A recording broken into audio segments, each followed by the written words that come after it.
Um, um, um,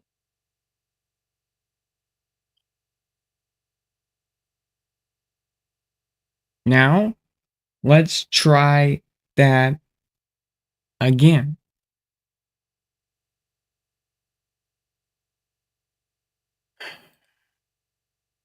OBS, I tell you.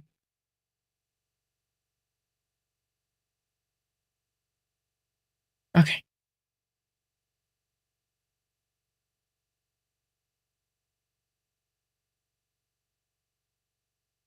now roll it.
I haven't hit that intro in 2.5 years. I had to. I had to hit it. Oh man, we got a clipping mic here. Let's tone it down a little bit. Um,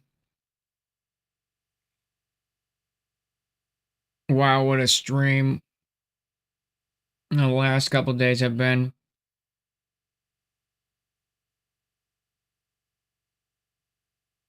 I just got back from working a very long shift.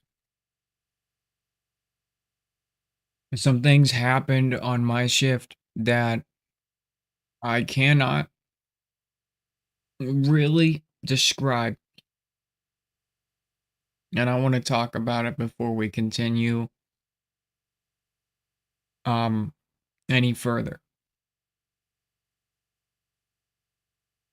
Miracles have happened tonight.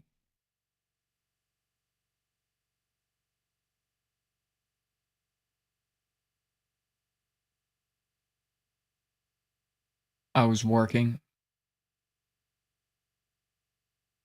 It's one of those moments of like, wow. Anyway, I was working. I was coming home, just deciding, hey, I'm gonna call it. The roads are bad. They're death ice, like 20 accidents. I almost died driving home. I'm just kidding. I almost hit stuff. I slid out. People slid in front of me, spinned out, almost hit them. Death trap. Anyway, there's a road, and it goes like this. Okay, very big hills. They're like camel hills. Well, these cars didn't, I guess, have enough speed and didn't get up there.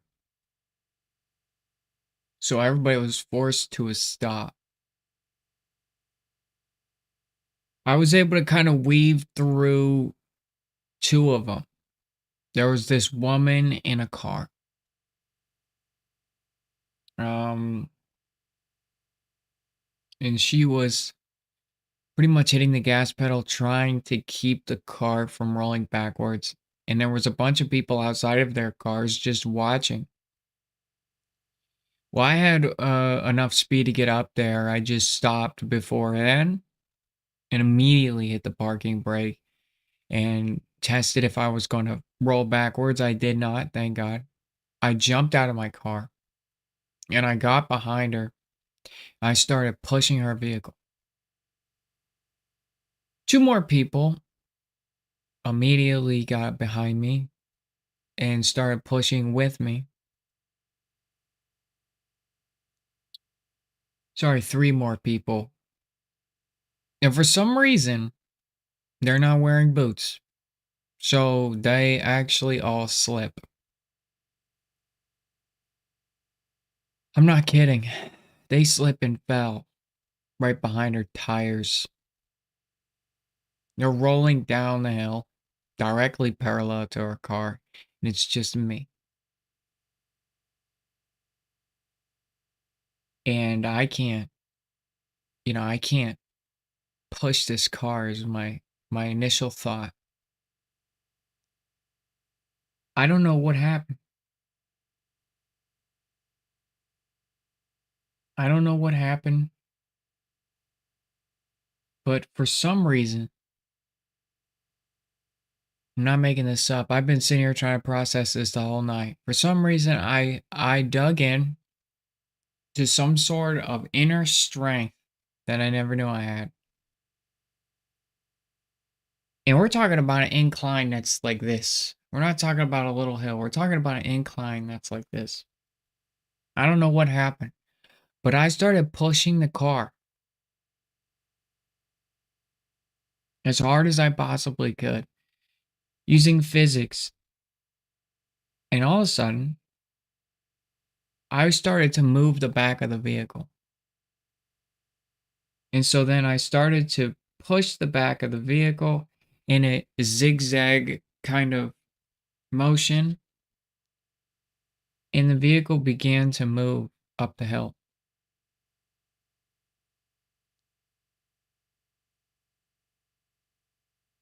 I don't know what to think of it. I don't know what to think of it. Do I believe that miracles happen? Yeah, I do now.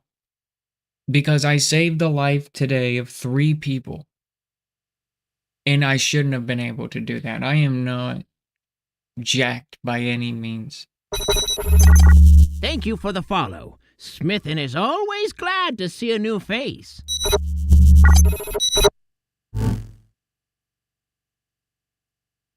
Yeah. Do I have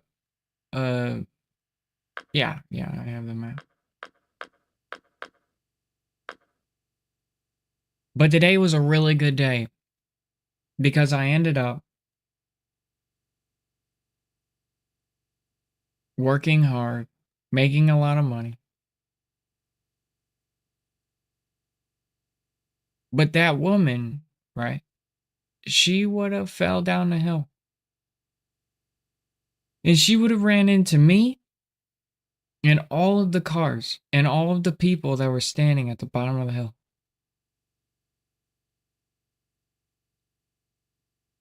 It wasn't like you would have a time to react. It was so slippery on the hill that people were falling, trying to get up it. So they wouldn't have been able to move. It's actually truly crazy. It's truly crazy.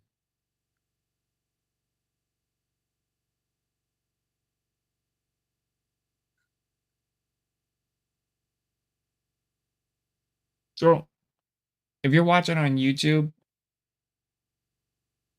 and you want to head over to Twitch and talk, I'm over there. But I got my YouTube intro. Now, if you were watching on YouTube and you saw the intro this morning, you would have recognized that this intro is brand new. Well, it's not. This intro has been around on a channel for I want to say like 4 years. It's been on.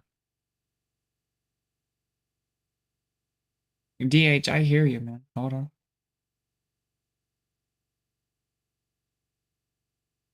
on.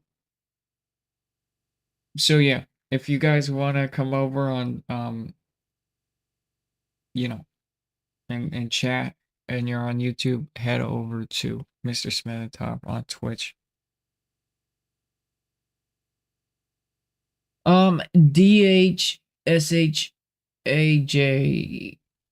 I don't know how to say your name. I don't really want to play right now. That's not interested right now. And you're always free to ask questions.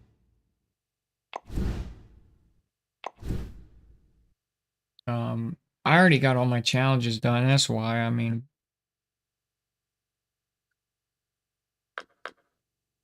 I just don't find it. I don't like this map anymore. I'm just doing it to get it done. So I can get to 83 and then be free. Go back to fishing species that are actually interesting.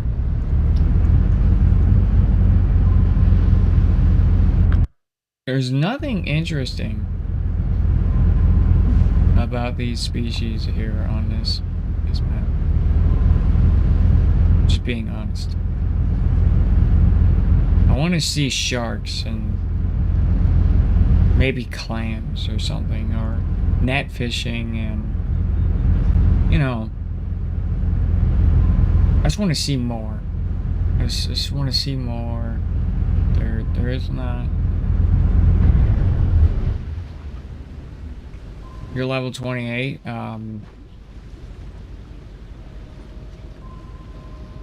Here, here, here, here, here, here, here, here, here, here, here, here.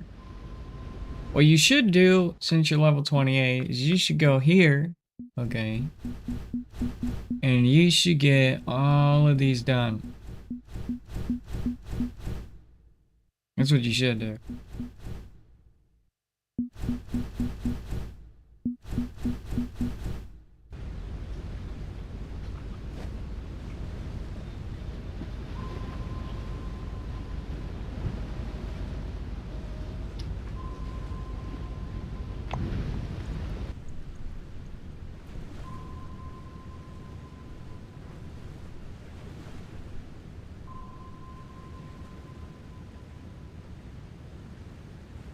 Wait, you don't have this DLC?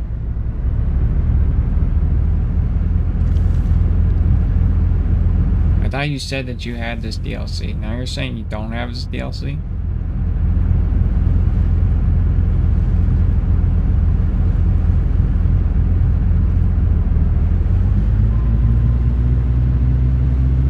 No.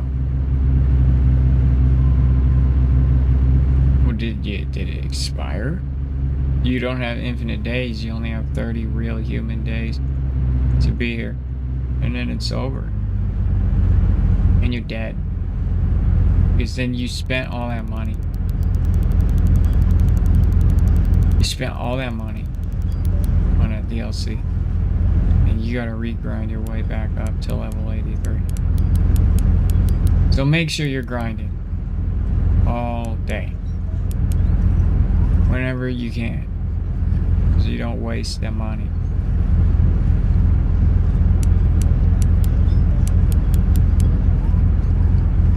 You don't want to waste the money.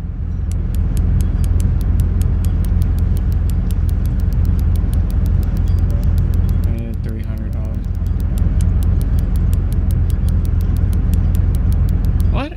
Dude. You're confusing me.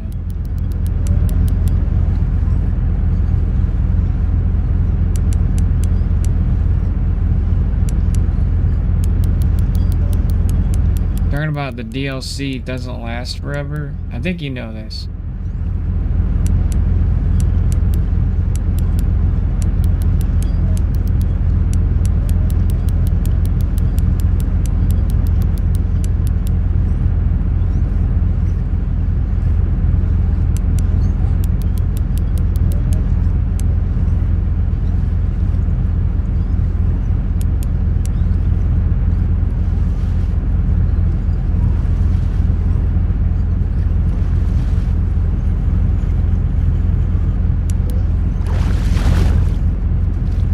I think I know what we're doing here. Dash, however you say your name. I think I know what we're doing.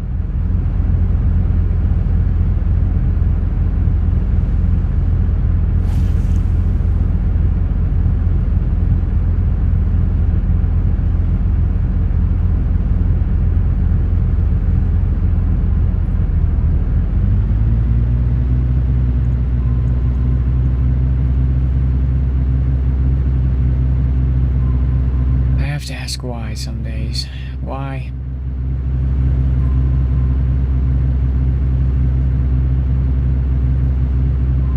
Oh, yes, yeah. Grouper, done. Yeah.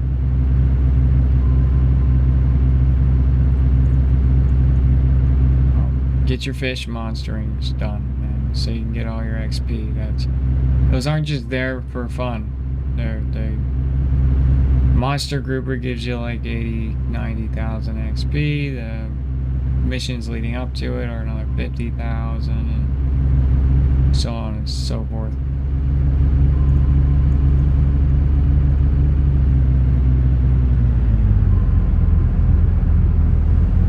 But you're level 28. You went straight into this map. You're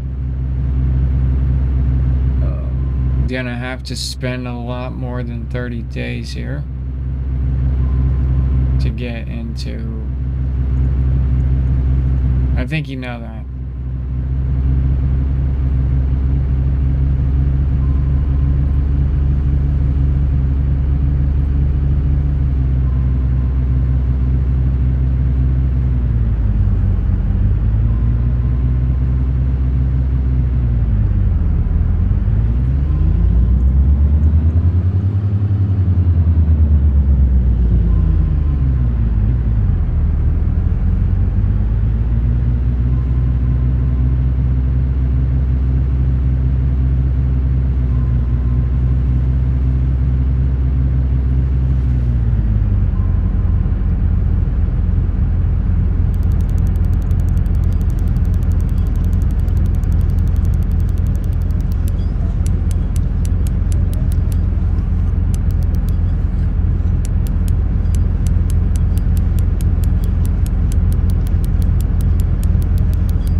You're an interesting person.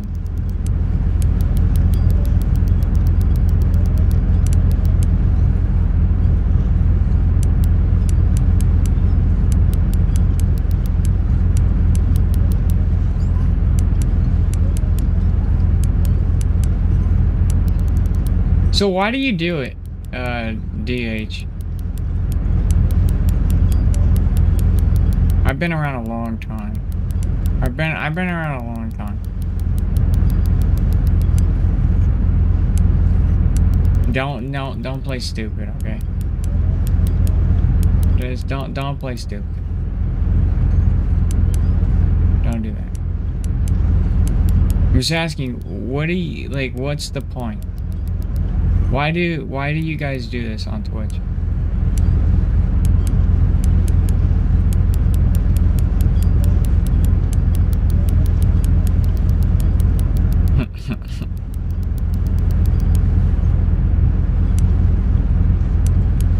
Why? Wait, what is the point?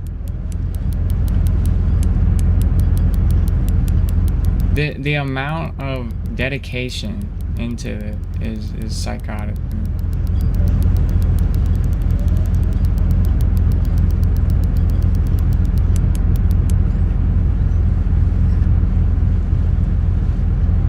I've never seen a 9-year-old foreshadow before.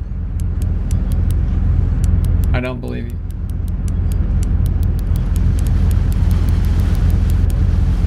But if you're 9, okay, you're underage to be on the internet. So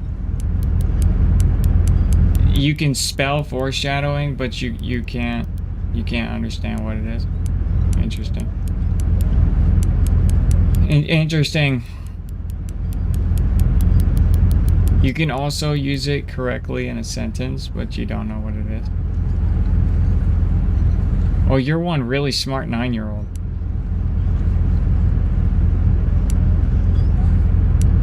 But why? No, autocorrect can't structure grammar.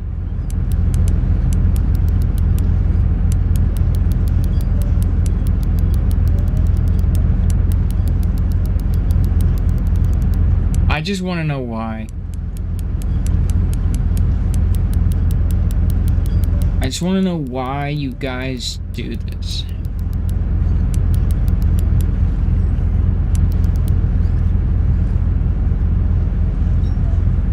Can you just answer that? Oh, now you're going to intentionally speak with less grammar, and now that I brought it up conveniently. Interesting. Well, since you're 9, okay. Oh, but then all of a sudden there comes the grammar right back. What do you mean?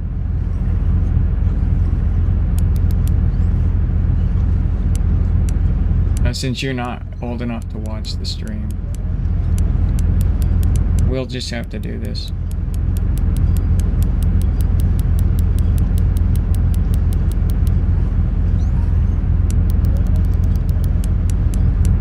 Also, he's not 9. It's a type of troll. They're like the backwards troll.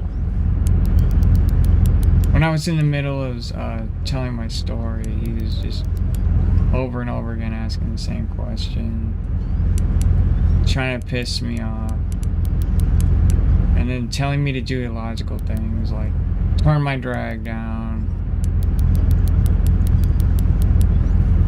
But then in between pissing me off, he would, you know, make up some sort of ground to try to look genuine.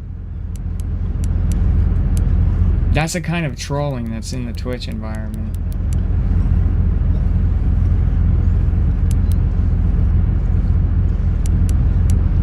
It's horrible. I don't understand why it exists. Like why like it's there.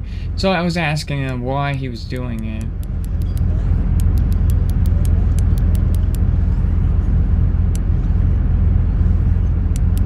And then he tried to troll even harder by saying he was 9. No 9-year-old is gonna be watching a guy who cusses all day. That's not a thing.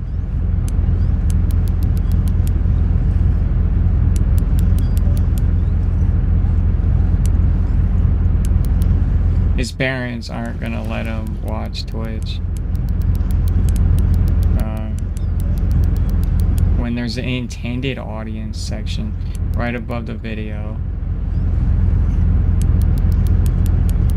I was like 15 might be believable, but a 9-year-old is gonna be supervised on their content watching. This specifically says that I am a mature audience streamer. So he's clearly not 9. Which is such a weird thing to lie about. But that's what the trolling thing is. Yeah? The whole trolling thing. It's called the backwards trolling. Or the shadow trolling, or however you call it. It ceases to amaze me.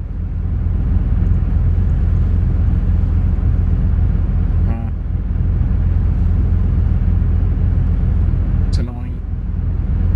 If you're 9, do not watch me on anything. YouTube, Twitch, I don't care.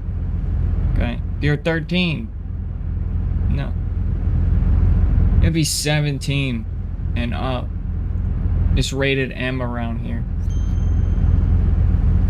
424. Yay.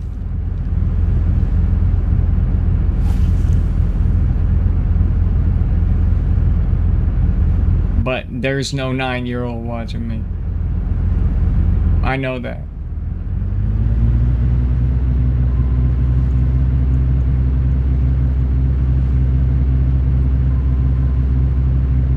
I'm 9, I don't understand. I've never heard a 9-year-old talk in third person before.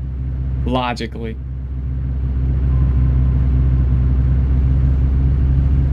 Either you're the smartest 9-year-old on the planet, or you're lying.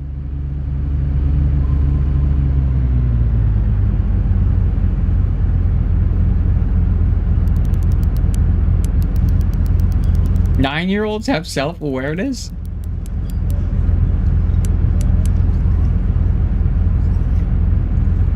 No. And if he is 9, which he's not, there's no way. If he is 9, he should be ashamed of himself. And he's grounded. Not okay. You don't go watch content that's like for adults on your phone. Bruh. You don't do that.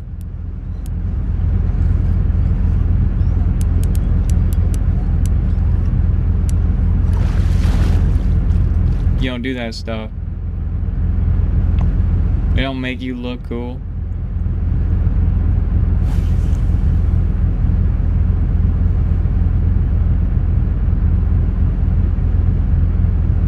Anyway. Back to it. I need to level up today.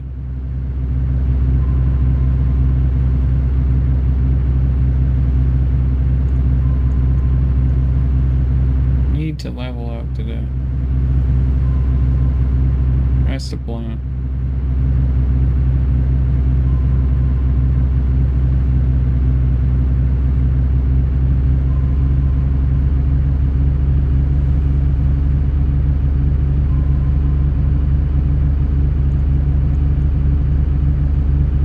And it sucks, because I gotta keep going.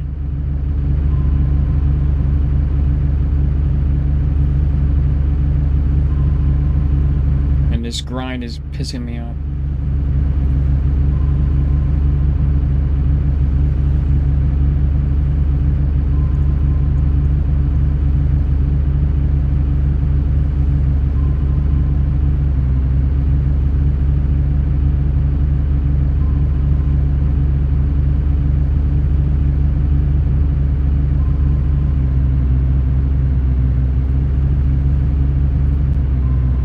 Eventually get there.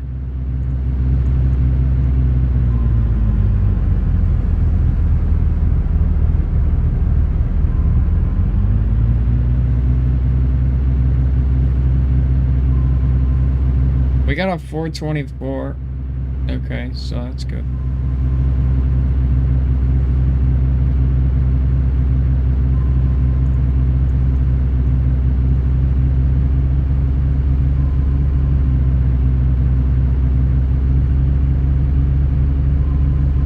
How much XP did he give me?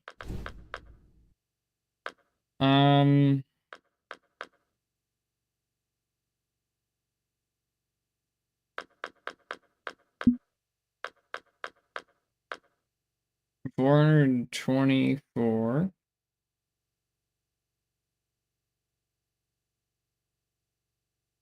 Only 66,000.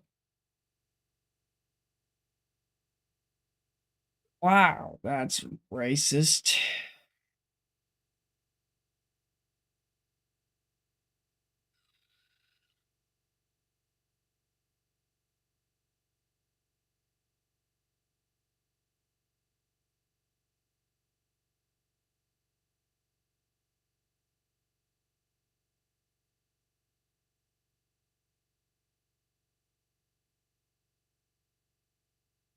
Hmm.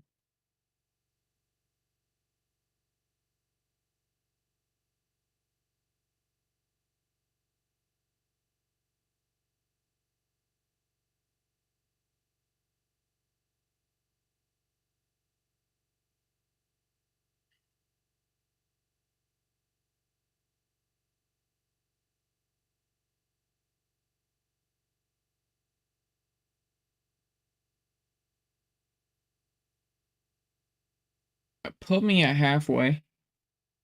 Almost.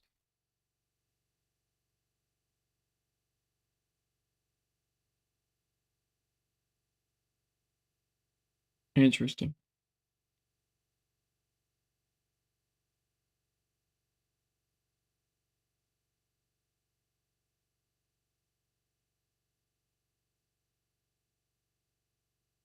So that means the rest of my day. Ah, this is aligning now. All of my trophies under 200. Yeah. Or sorry, under 300. All of my regulars are going to be 127s, like 150s, under 200. For a low uni spawn, for a low weight class, day spawn. Okay. So all of my fish for now on are going to be trash.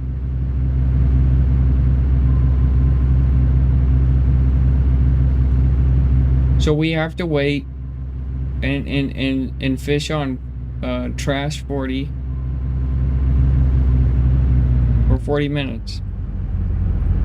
Hooray.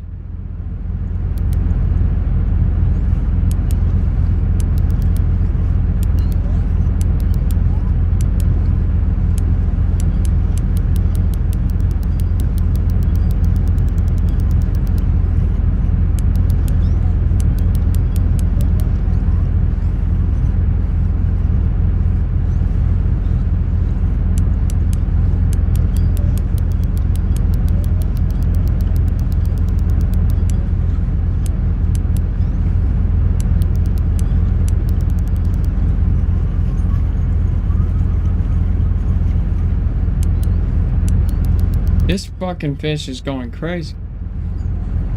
Why?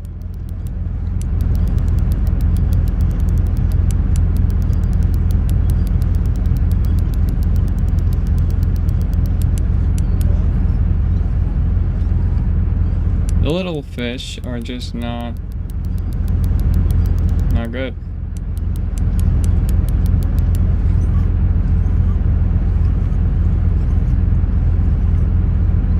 They fight like crazy.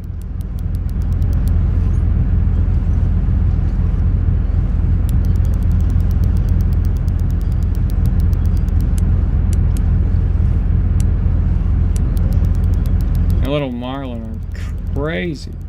Stop!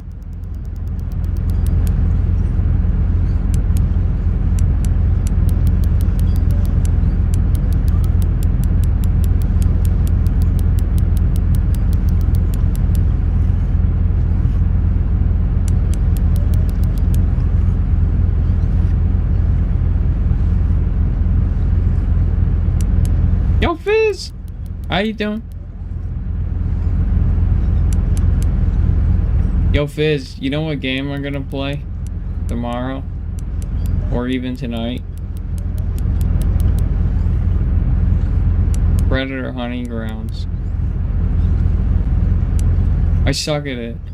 It's the only first-person shooter I suck at.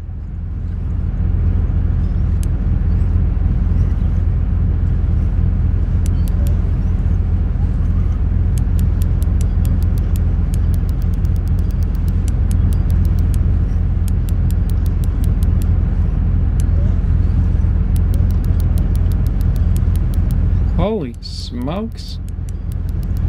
Bruh.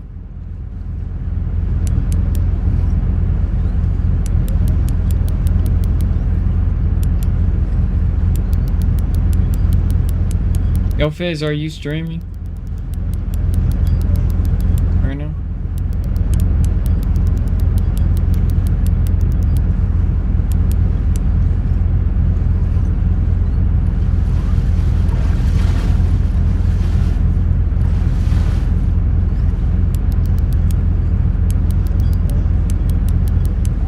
He's doing infinity dives. That's trophy. 248 around there. Watch. Watch it. Ah, 228. That was close. It's 20 off. But that's a really horrible trophy.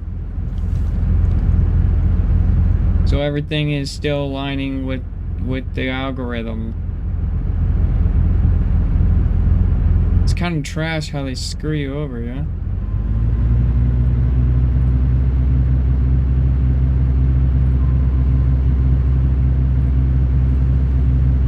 They give you a bad day and then you just kind of like stuck with it for 40 minutes. It's 4:00 a.m. 4:07 a.m. I did. Oh, okay. No? Okay, I've been here for like 15 minutes.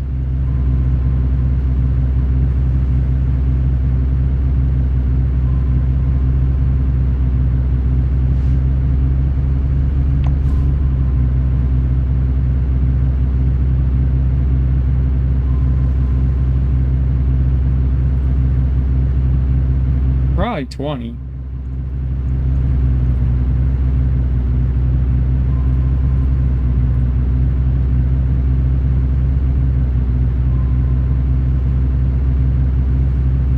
Oh, they shrank. That's the last fish day. I tell you, you get one 400-pound uni and they try to ruin you.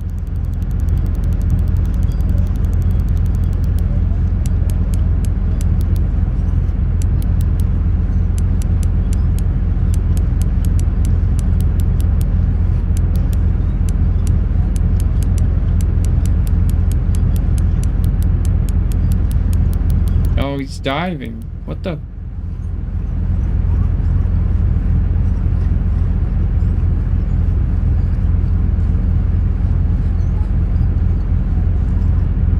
Come on.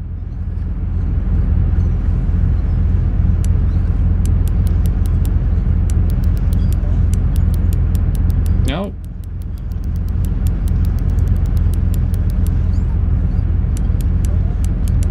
Stop it.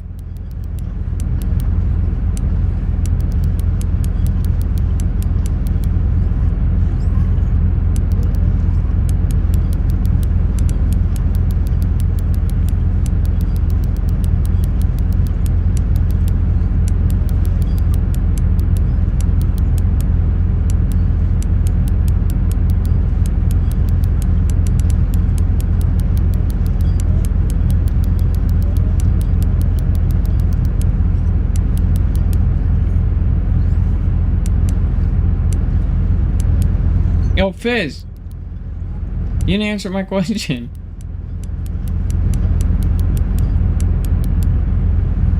Are you streaming right now?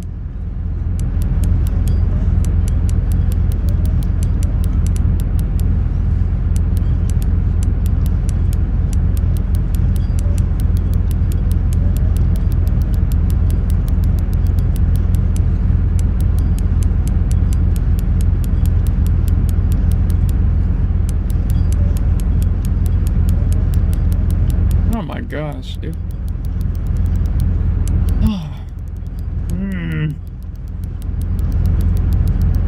I can't win with you.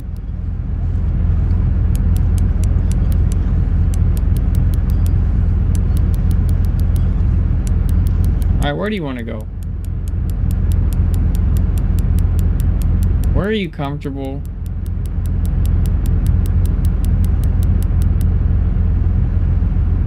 $300? Okay. Let's see your trophy.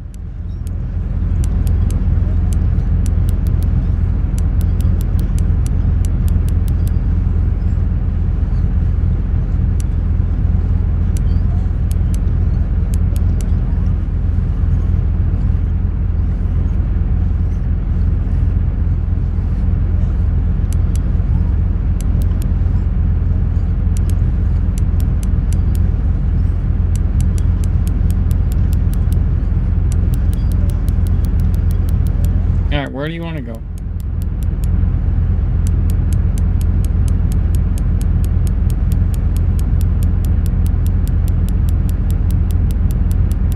Go back to 300? Okay.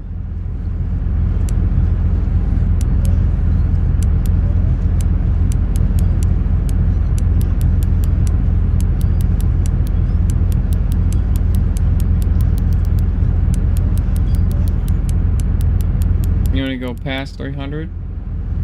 You just really like 300, huh?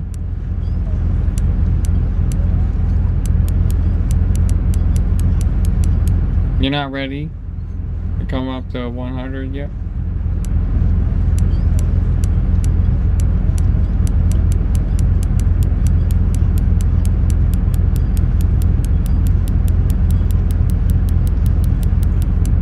Right back down to 300? Oh, you're at 2.9 now.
you want to go?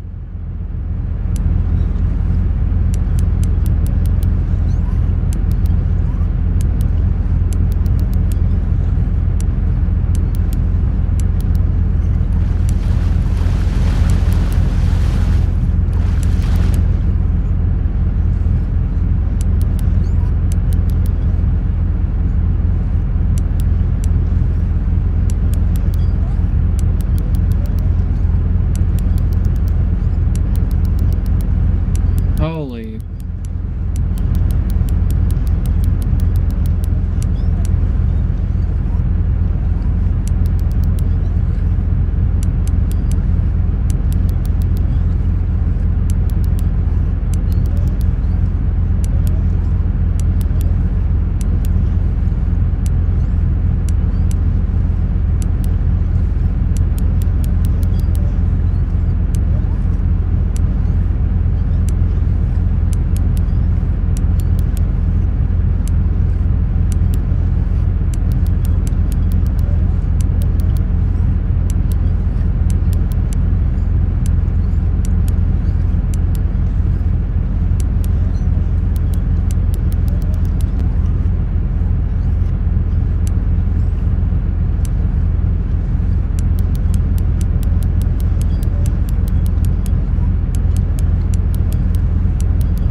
What is your fucking problem, bro? Shit!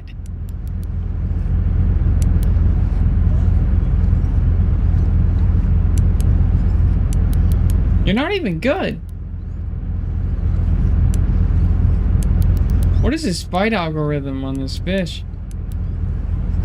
It's from hell. Small trophies in this game are the worst thing in the world.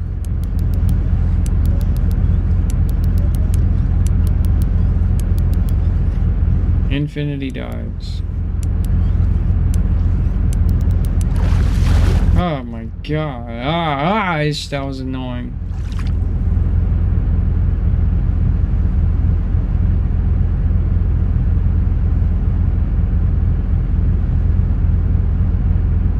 Okay, that was awful.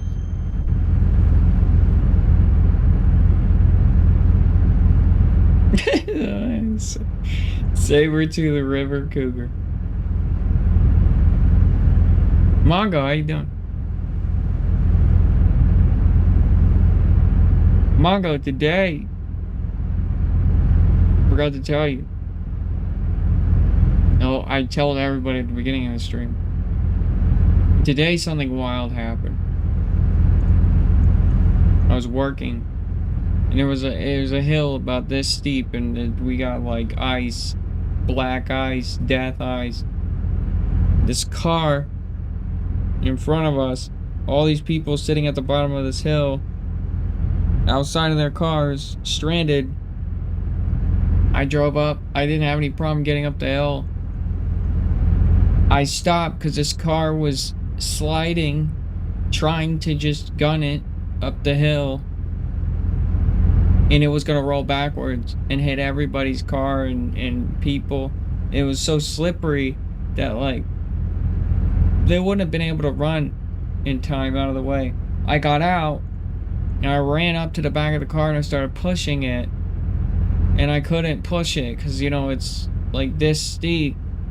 And was it 3 other people came up behind me, started pushing, and they all slipped and fell because they weren't wearing boots, and I was. And they like were rolling down the hill right behind this car, and it, like a miracle happened. And I don't know what happened, but I just pushed as hard as I humanly could to stop this car, and I don't know what happened, but I did it. I pushed that car up the hill. It was the coolest. Like, it made no sense. Like, I don't know how I did it. I'm not like Neil Armstrong or nothing, But it was really the coolest night I think I've ever had in my life. Like, I don't know how I did it. It's really crazy. I was on my way home. On my way home. New merch is out, guys. I got a new line of merch. A new provider. Check out the link there. Yeah, I put out some merch. If you guys want to see some items out on the store, check it out.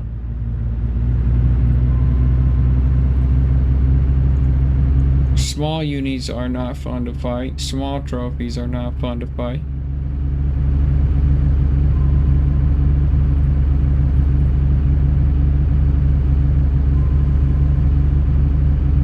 But yeah, it was just the most wild.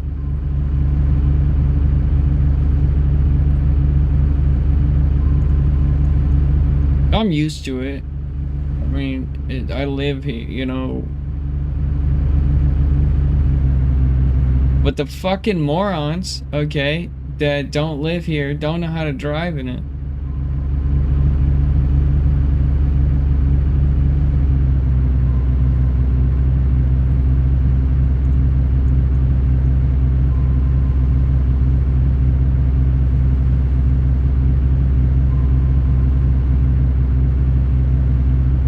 There was like 37 accidents.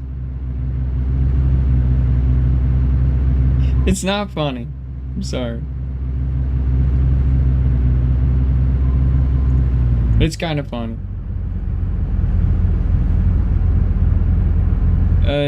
Because, like, people don't know how to drive in this weather.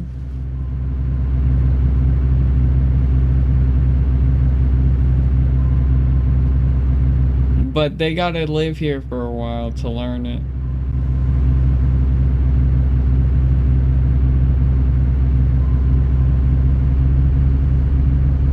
I just feel bad for them. Cause it was cold.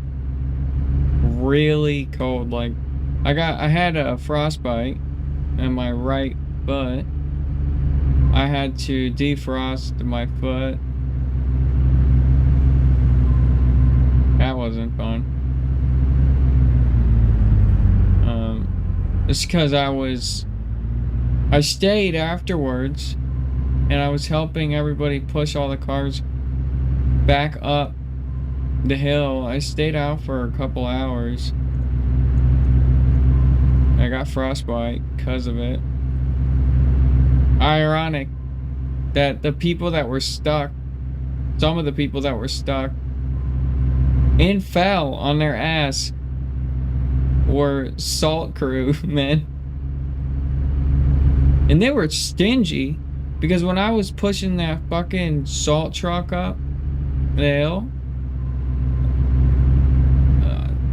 they all backed off and made me fucking push it 100% of the time because they didn't want to get salt on them. It's like, dude, you want to freeze to death out here? Because we're in, you know, sub-zero temperature. We're not going to last much longer out here. So how about you get behind me and push?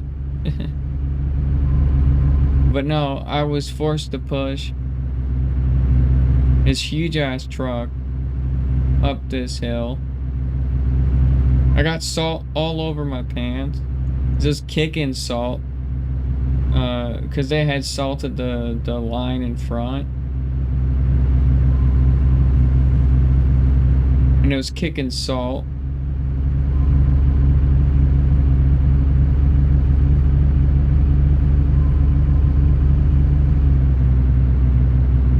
They were inconsiderate. It took me to literally, like, their goal, right, is to go out at night to salt the roads for people so they don't get in accidents, and it's like an act of selflessness, right? Right. Well, why is it when I'm the one hopping out of my car, pushing on this person's car, that they finally hop out of the car and they're like, oh, okay, let's go help them. And then they all slip on their ass. And then I'm like, well, I might as well help that truck up too. As they started pushing, they just immediately back off of it. It's like, what is your purpose to even be out here? Like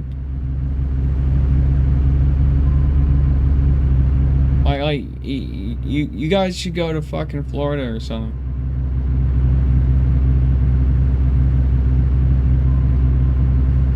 The truck was easy to push up. You just kind of had to guide the back wheels as they were spinning and then do like a Z pattern so it could continuously get a Z grip. The fucking driver was being stingy and he was like, oh, I'm gonna wear out my tires. I'm like, dude, there's like nothing but ice underneath your tires. Relax. So he kept stopping in the middle of like, we'd move like 5 inches. Like, dude, don't fucking stop. Once you get enough momentum, inertia, bitch. So we stopped like 5 times so he could get out and like overcomplicate everything. He would have been able to get up there, but no, he wanted to put ice down. He wanted to put ice down, so we had to wait for him to put ice down. And I was like, we were moving. And he like completely stopped it. I'm like, you would have made it. All we had was maybe 5. No, they weren't city. They're private, like private companies. What they do is like they start up their own little, like they buy a truck or whatever, and every winter they go out as a service and they go salt the roads when it's like, you know, crisis time. The city salter guys usually mainly worry about the freeways. They mainly do the back roads. It's kind of like a teamwork thing, like a team.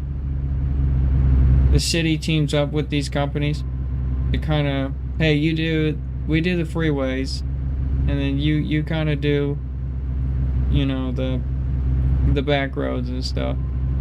Kind of an unsigned agreement. But it's like, if their goal is to do this for free and be helpful, and what the fuck are they doing? You know, like basically bitching out on helping people. I don't understand that.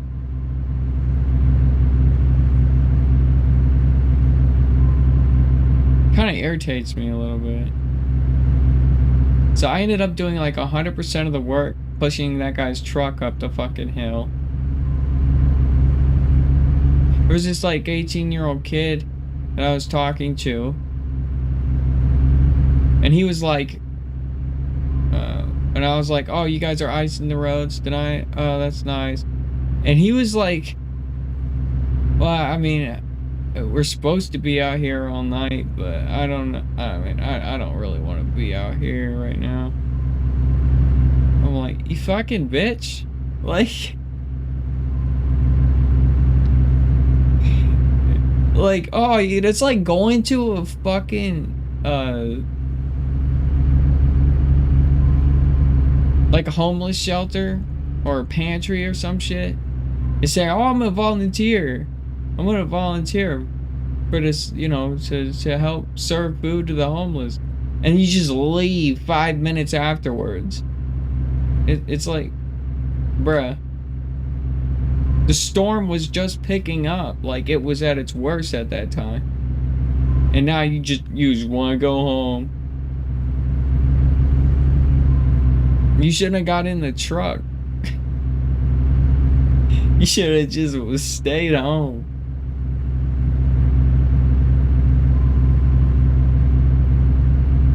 I just want to play Call of Duty and cry. Like, and he was freezing his ass off, and I'm like, I was in I had a snowsuit on. Complete snowsuit, face covering, a full Eskimo. And this guy was in, like, you know, a Carhartt and some jeans. I'm like, it's Sub-Zero.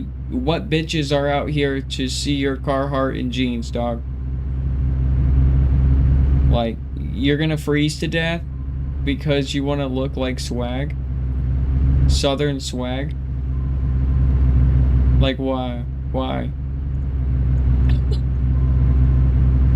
You know what I'm saying?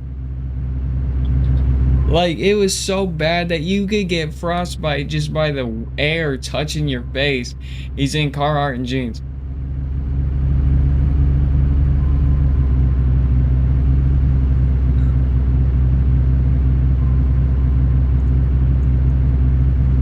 Exactly, Mongo.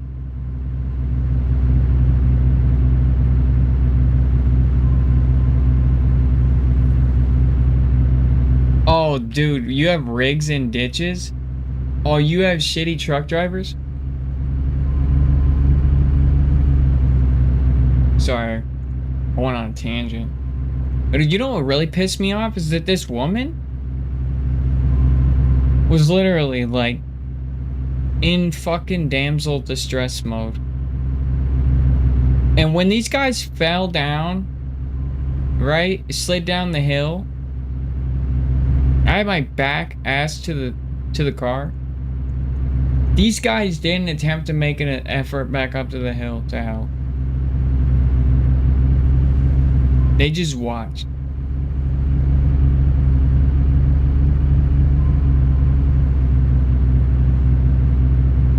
And like prepared to like basically bail. That really just pissed me off. I'm like, man, what happened to humanity, man?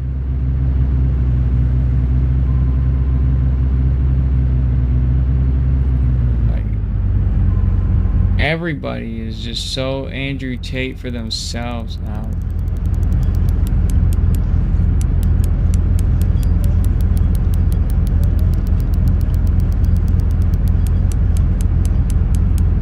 From my turn off to start of town, saw 3 cars and 3 pickups off on both sides of the highway.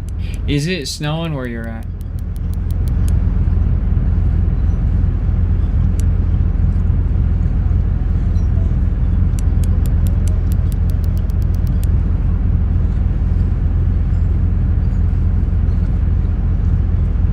It should be snowing everywhere up north.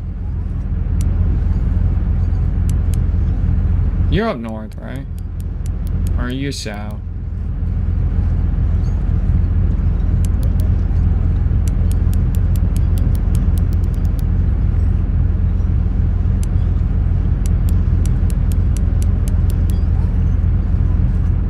Right now we got about 7 feet of snow.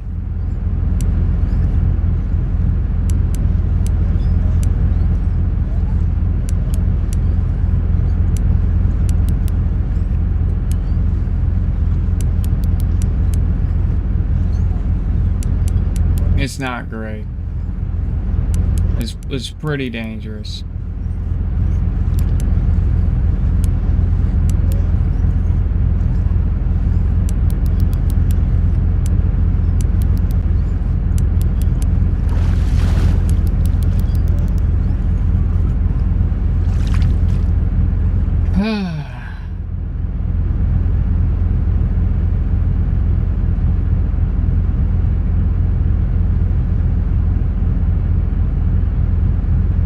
Oh, you're north? Okay. So you know exactly the kinds of drivers I'm talking about. Yeah. Yeah. I thought you were in the Carolinas for some reason.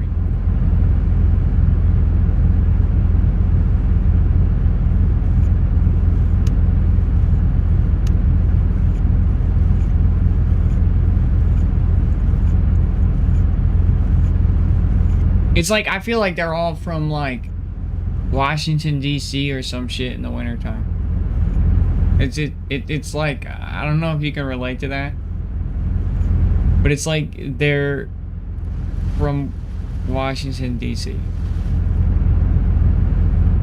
This line is shot, dude. Wow.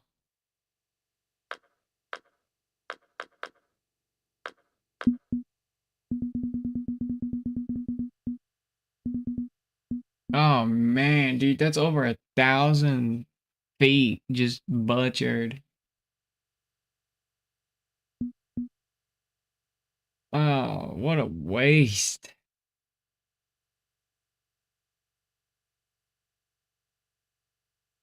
Can I even afford to get that line?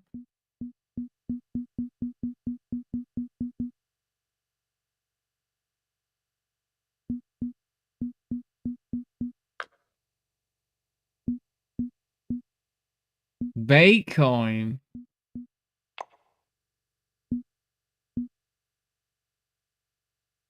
Whoa, whoa, whoa, dude.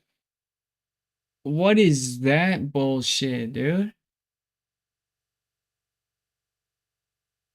I'm sorry.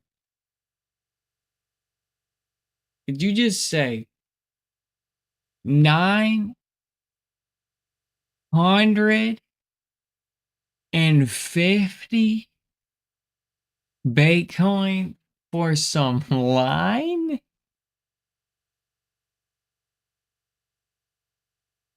Are you?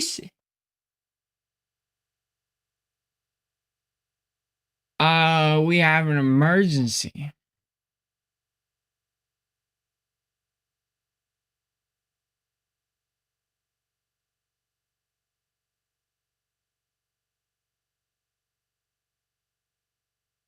We have an emergency.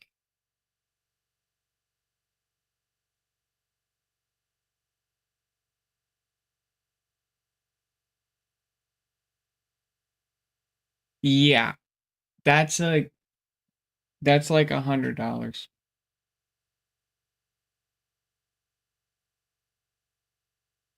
Sorry, that's like $90 for that line.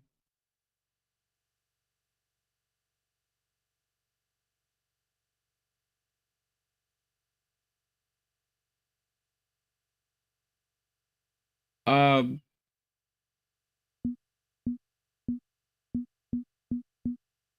I don't unlock that line until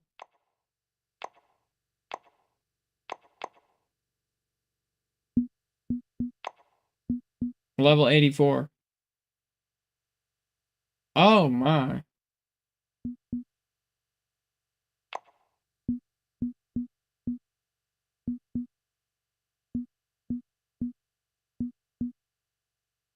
Okay, we're gonna figure it out. Now, I bought a lot of saltwater DLCs. A lot.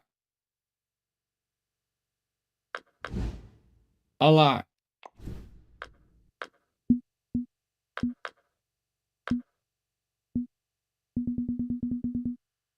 So I should have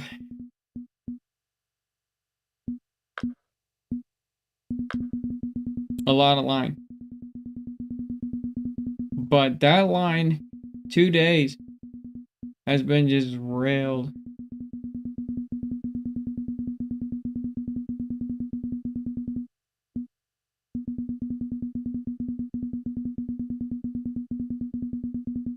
Uh-oh. Uh-oh.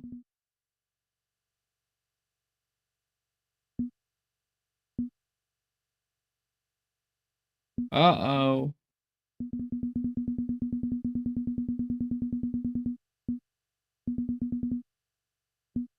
Dude, that might be it for me.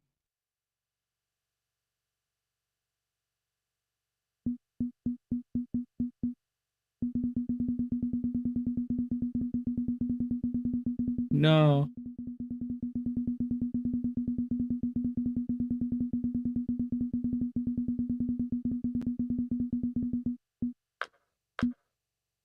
That's how they get you, huh?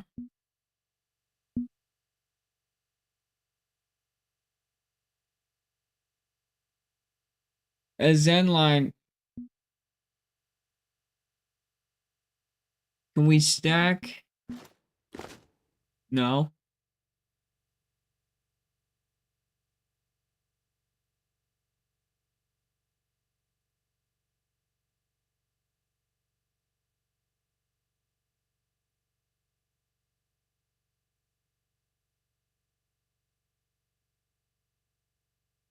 That line's unsafe to use. It's deteriorating quick.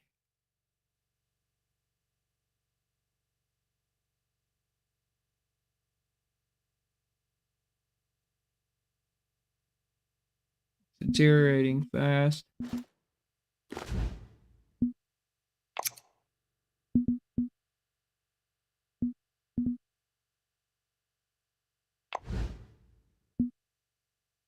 Oh, hell yeah, dude. 16 Bitcoin?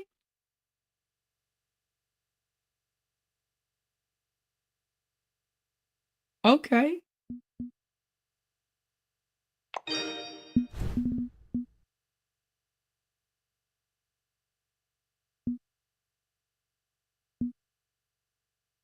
I can't repair it.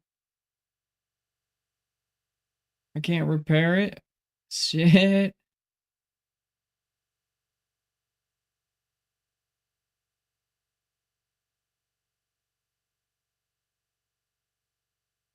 Yeah, that line is doomed. Ooh.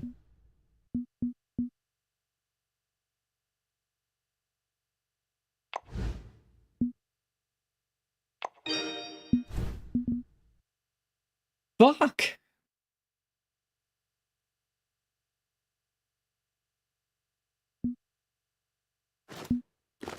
I can't stack. I stack it. Oh, dude, no. No, no, no.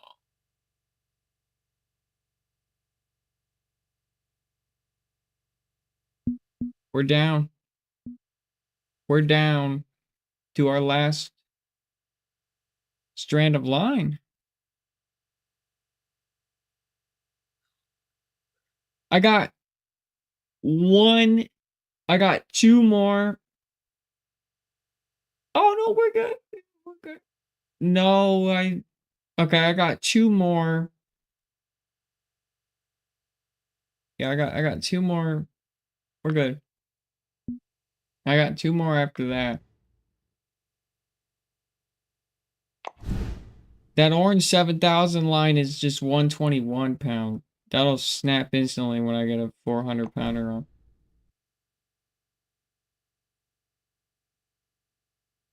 The Bitcoin though. Good return. So as the line turns red, it deteriorates quicker.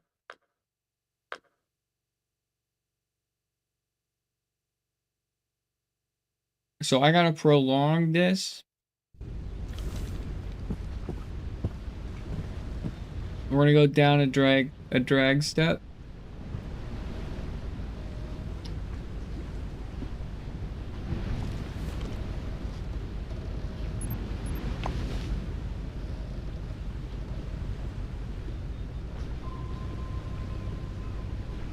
Okay. Don't. Oh, nice. Timer? Good.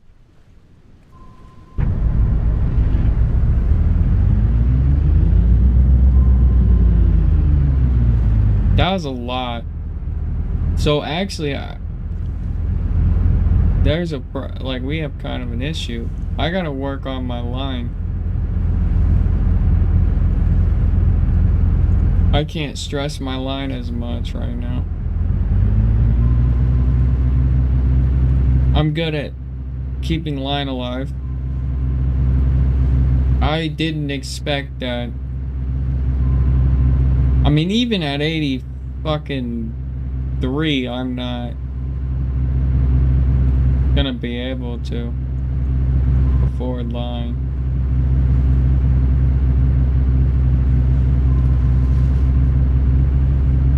That's capable of getting XP. So these are our backups.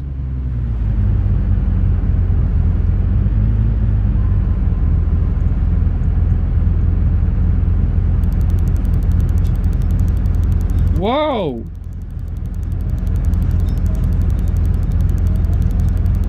I know you saw that.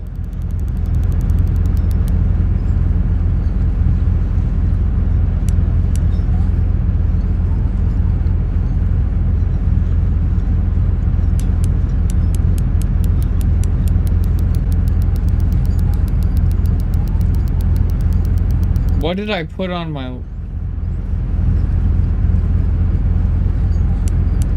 What did I put on here? This line is weak. Oh no. This line is not good.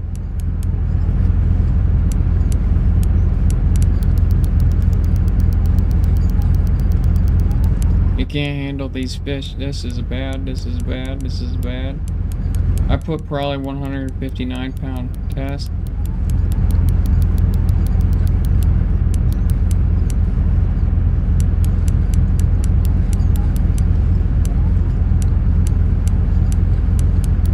Unless I have like a 490 on here. I can't tell. I'm in the middle of a fight.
You know what? We're okay.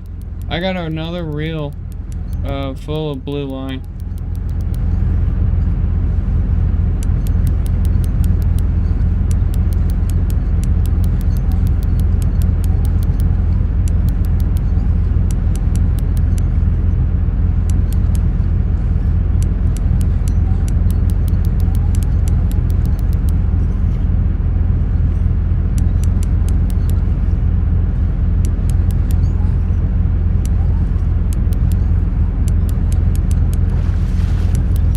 Yeah, if this is a tiny fish, this line's gotta go.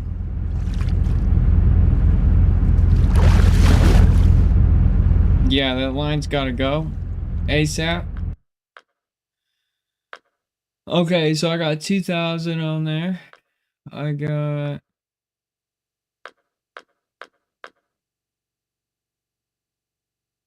700 on there.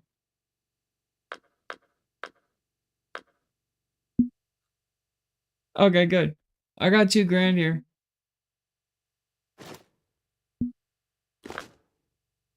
Alright, nice.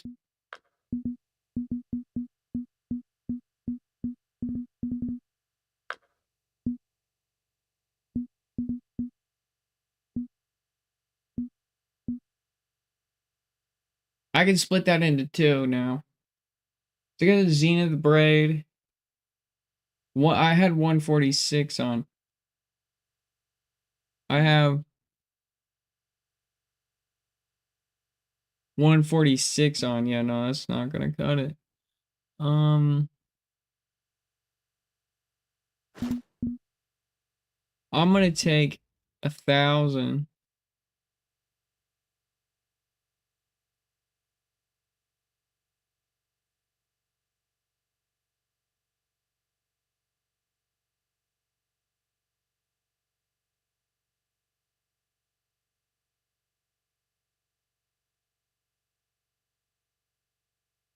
I'll go 837.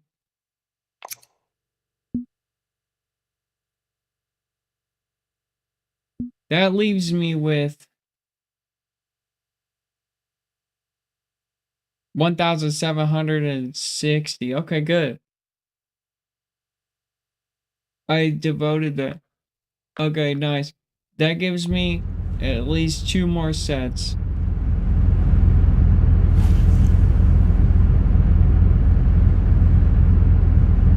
Oh, we're scrunching now.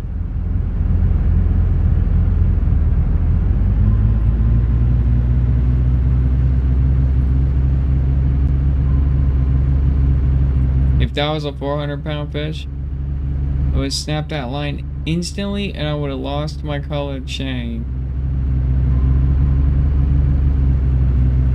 That's horrifying to think about. I don't even want to think about that.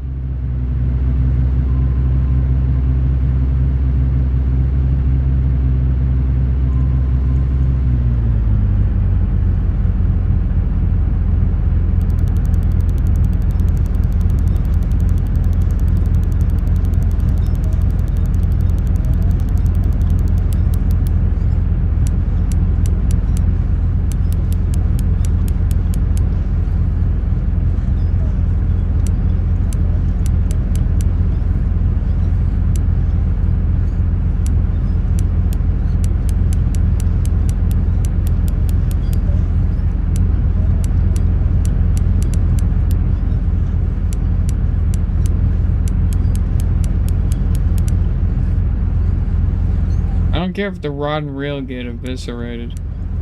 I'm just watching my line.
I just need to be more patient.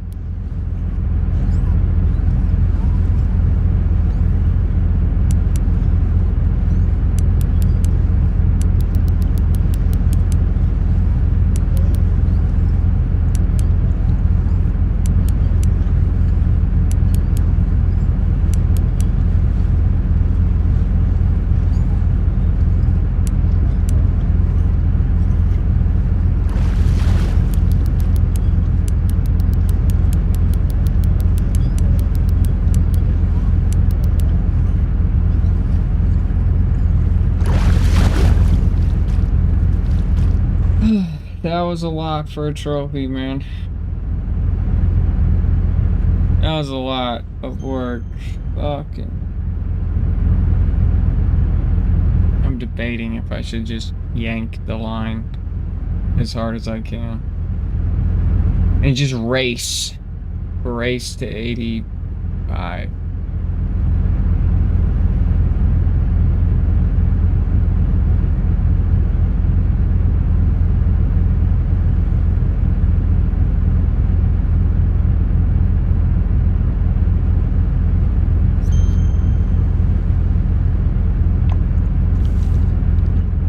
What do you think?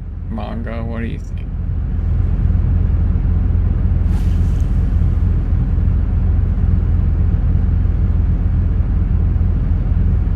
I'm gonna grab some Coca-Cola.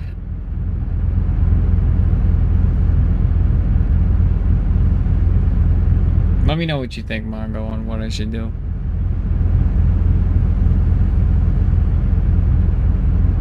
I'm gonna grab a Coca-Cola. Scooty-Doo Weekend 2.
I should get a mini fridge. Hey, John.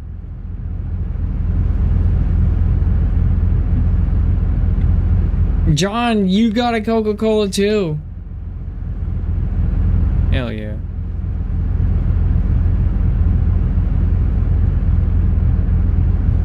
Hey, John. Got the Coca-Cola.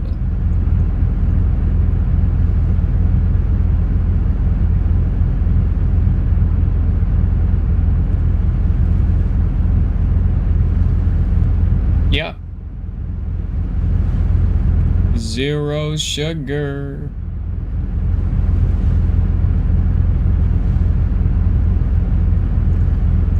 John, I remember the day you suggested that or you said that I should be sponsored by Coca-Cola. I remember that. As I drink about 10 of those a day.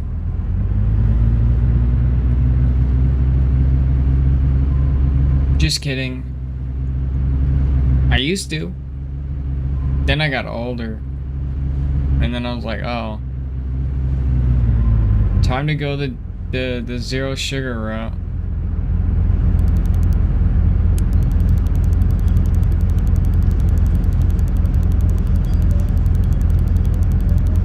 I'm gonna try out a new flavor today. Once this tank is done.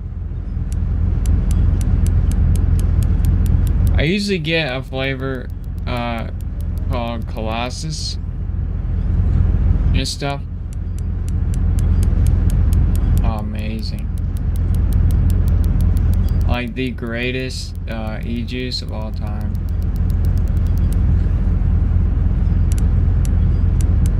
That bottle's like 18 months old. I'm gonna use that bottle. But it's $30 fucking a bottle. It takes like 10 days to get here. And then I have to go fill it up with nicotine. It's just a lot of... It's annoying to do every month. So I've been going out into my shop, and I got this, you know, chemical infused fucking. This is organic.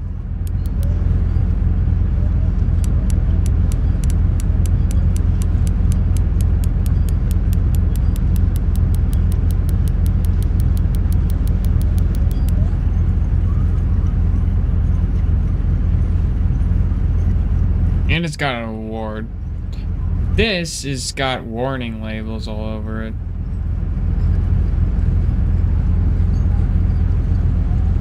So I think I'm gonna go with the one that doesn't have warning labels all over it.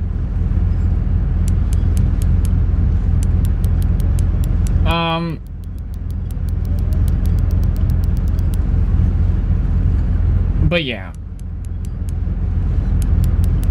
I'm gonna try a new flavor. They had one called root beer. I like root beer. I'm getting sick of this. There's something in here that's giving me cancer. I can just feel it. I used to smoke a lot of cigarettes. I could taste the things that were giving me cancer and feel them in my gut.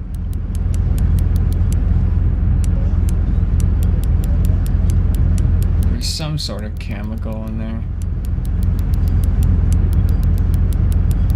And then I'm going off to buy my original Colossus, which is the greatest flavor of all time.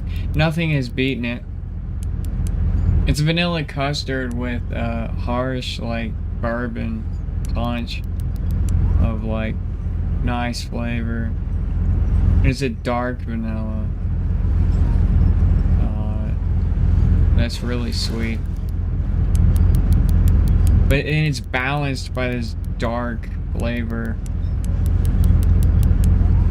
of, like, bourbony kind of, minus the alcohol.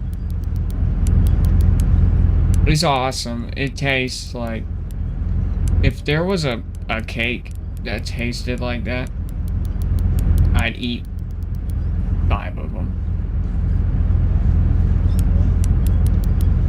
It's good on coils too. It doesn't cause no issues with the coil.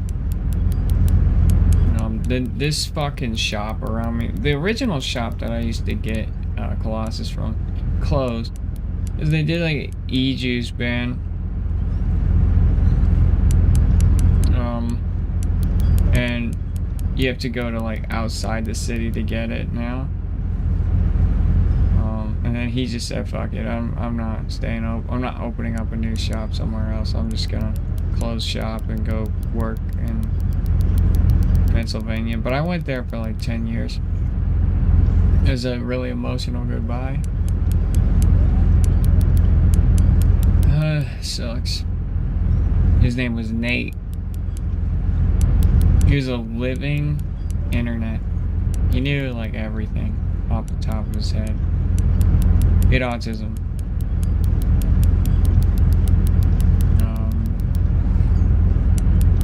But like every fact known to mankind, he like knew it. It was like he went home when he wasn't working and just while he was working, just learned facts. And like you could Google anything he said and he was right. This is nuts. But he took about 4 years to get used to because he liked to be right. He didn't care who you were. He would eviscerately like be incredibly rude to you if you were wrong. But nobody fucked with him because he was 6'5", 300 something pounds. A scary motherfucker. So it's not like you're gonna do anything to him.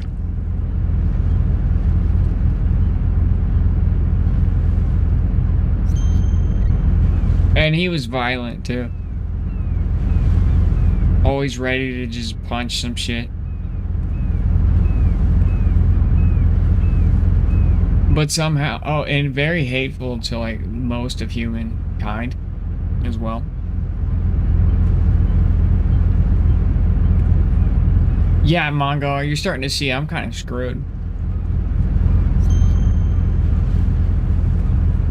Damn, that went down 2%. And just look at that. My line went down 2% on our trophy. Oh, you're 6'3"? That's nice, John.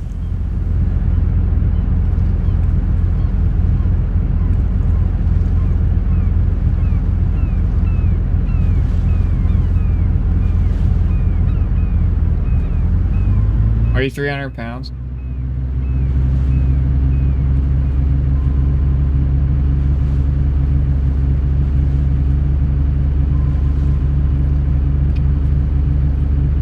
I keep telling myself that question and it sounds offensive, no matter how I put it.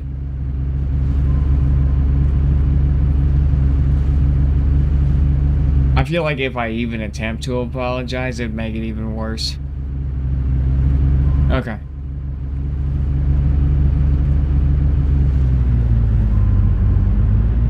I'll change the subject.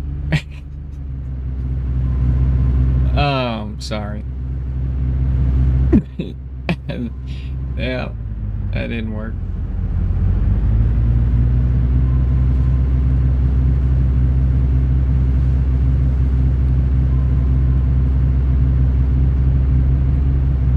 But Nate was 300 pounds of muscles.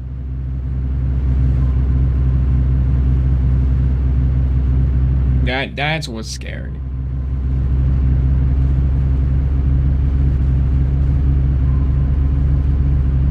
You know, when somebody's just 300 pounds of muscles, that's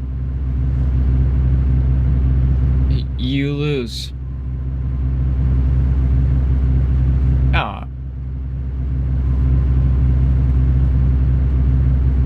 You know, you are who you are. You're born a shape. You know? People who try to change their shape are crazy. Good for them.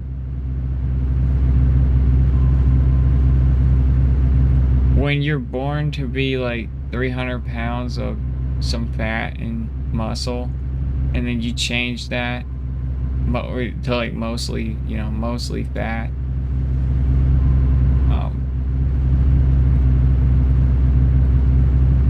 I look at it as okay, you know, because as you get older, your 30s, your metabolism slows down and you just get chubby.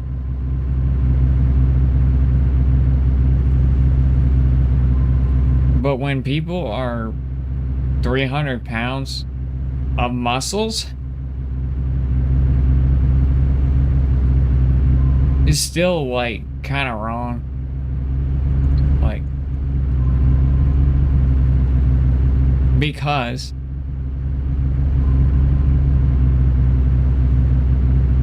like going to the gym is good for you in moderation. But if you go to the gym a lot, you're just killing yourself. I hate to break it to you, but you're tearing your body cellular system down. So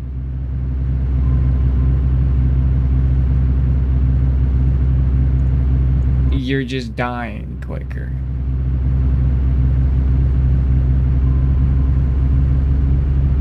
If you think about it, right?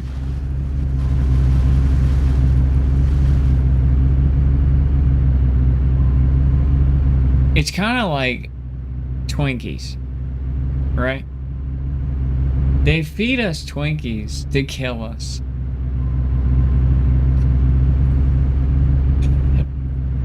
I may or may not be trying to get a reaction right now. Okay, but no, okay, listen. You know, they're not caring about our life expectancies, you know? Clearly. So they cigarettes, you know, fat foods, the lack of research into cancer, Stuff like that. So there's obviously an absence of attention towards prolonging your life force. You know, for some said reasons. Whatever the Illuminati knows. I don't. Or it's just the way it is. Either way, it is what it is. So if you go to the gym a lot, and then you shit on people for fucking smoking cigarettes, shut the fuck up, dude. You know what I mean?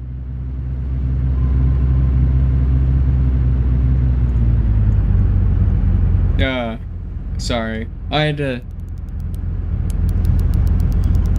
to say all of that just to make that point. That was painful, sorry.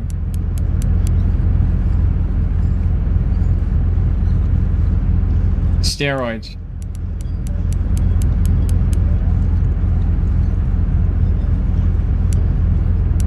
Yeah, I don't drink Coca-Cola with sugar in it because I just want my teeth. But if there's ever a day where I just don't want my teeth anymore and I'm just like, alright, whatever, I'm getting implants or I'm getting dentures, I'll drink like 50 fucking Cokes a day. I don't care. I miss the original Coca-Cola so much that I have to stay disciplined. It's like the only thing that I have genetically going for me are my teeth. So, you know, that's like the only reason I let them, you know, I let it slide. No, losing weight, there's nothing wrong with that, okay, John? But Diet Coca-Cola is not gonna be how you do that.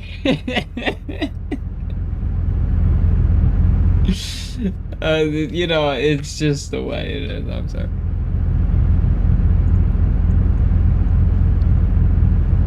No, you'd be surprised that... So I'm going to tell you a story, John.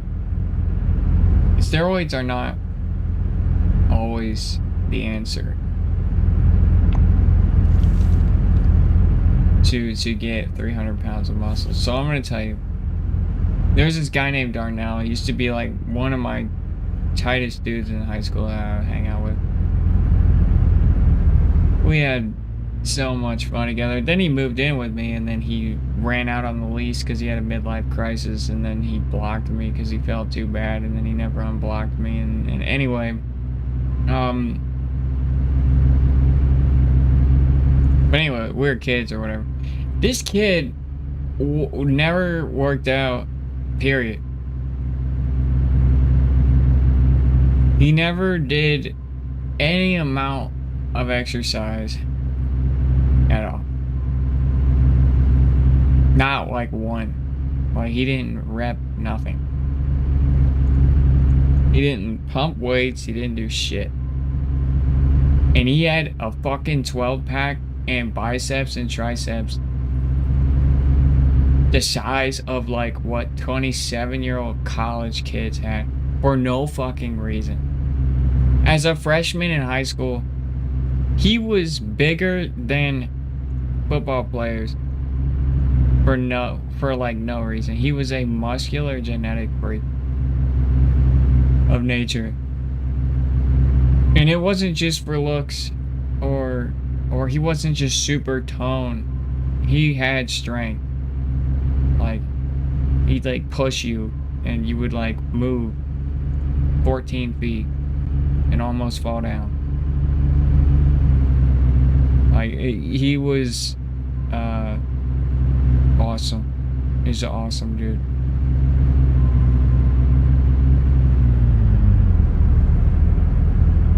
I miss Darnell, man. I wonder what happened to him.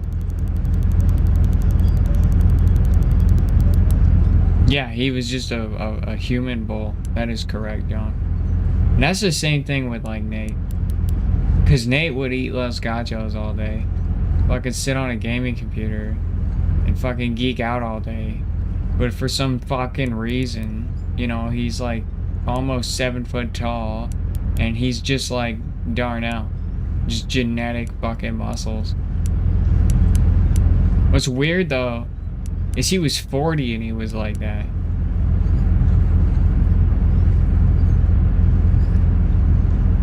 And you know, if you asked him if he ever worked out, he'd tell you no. So either A, he was lying, or B, he was, you know, just a freak.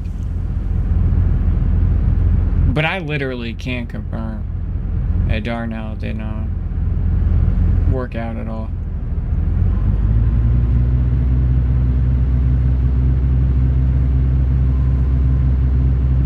Yeah.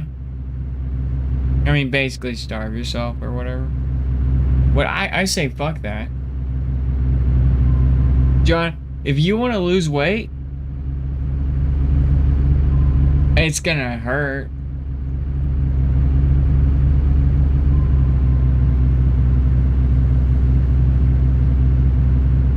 But just is like a bicycle, dude. I'm dead serious, dude. When I was 16, I started biking everywhere. Everywhere. And I mean, I biked harder than college kids. I had a bunch of college friends. I biked until I was 22. And I expected that my legs, my behind, you know, my shoulders and arms would get big. But now I just kept losing weight. It's all I did was just lose weight. And then I gained like lean muscle. But man, is biking hard on your body, dude. It is not good for your knees. It's not good for your back.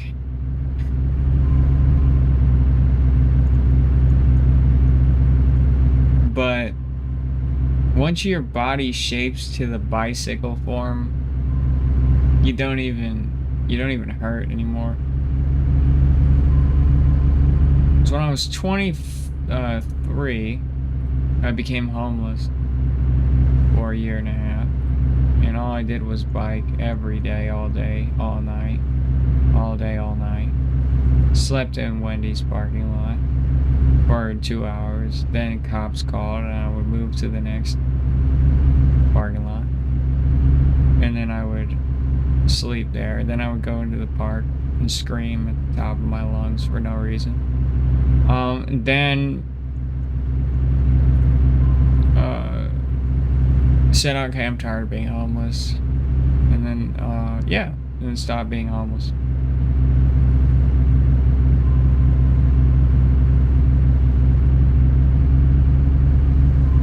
But when I was 19, I got combat knife training.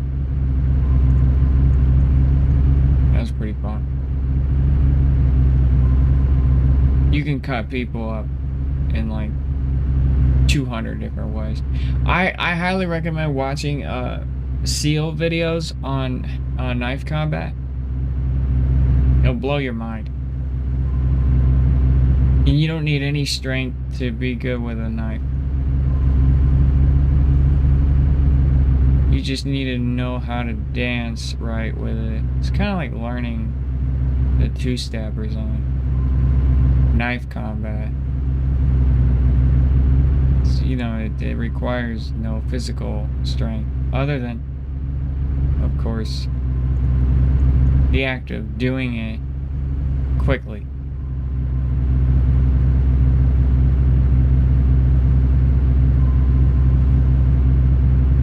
No, you used to go to a gym, John, and you could sit on a little bike.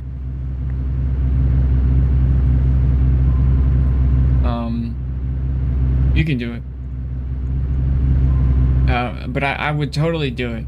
You will lose weight. Like people are, oh yeah, hiking is gonna make you lose weight and walking and jogging. No.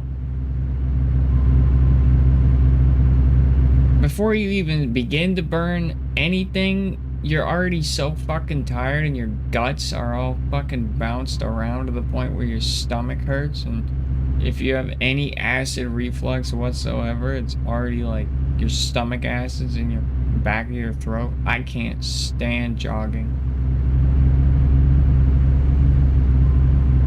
I used to be a runner when I was 18. I was really fast.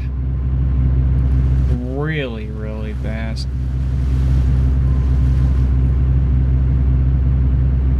I used to be friends with a pro football player. And I outran him. And it pissed him off.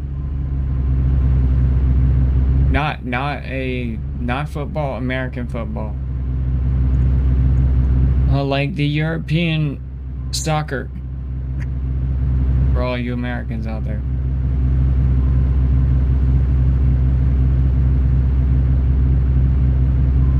He was on the crew. And then he went to USA. Just straight A student, man, I tell you.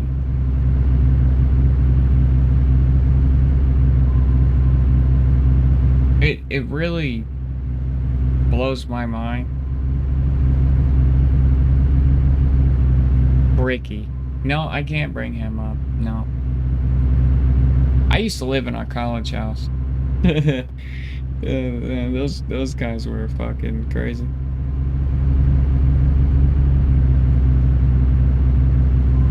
Yeah, that's what I'm saying, John. You already on it.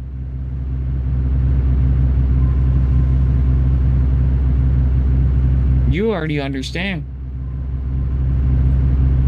When you run, you're miserable, but when you bike, you can sit there on a low gear and just rotate, and you're holding still. You know, get a Peloton or something, you know. If you're really serious about losing weight, if it's really causing a lot of health problems,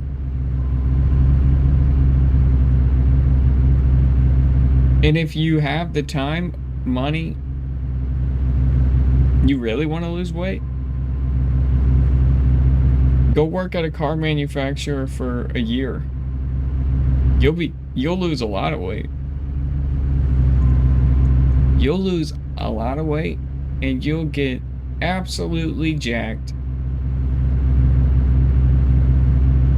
And car manufacturers usually run seasonal jobs, and they usually hire personal trainers to train you for all the motor work that you're going to be doing.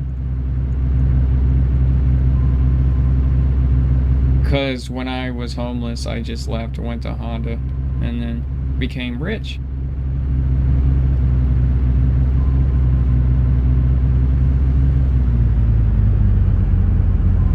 I worked my way up through the ranks. I love that fucking company, man. They should be doing it right with like companies.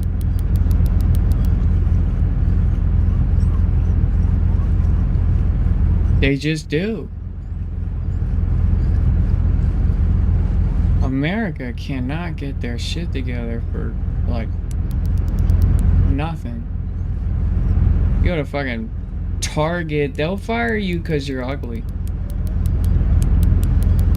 It literally in their handbook, they're like, it's like 5,000 pages, their manager handbook.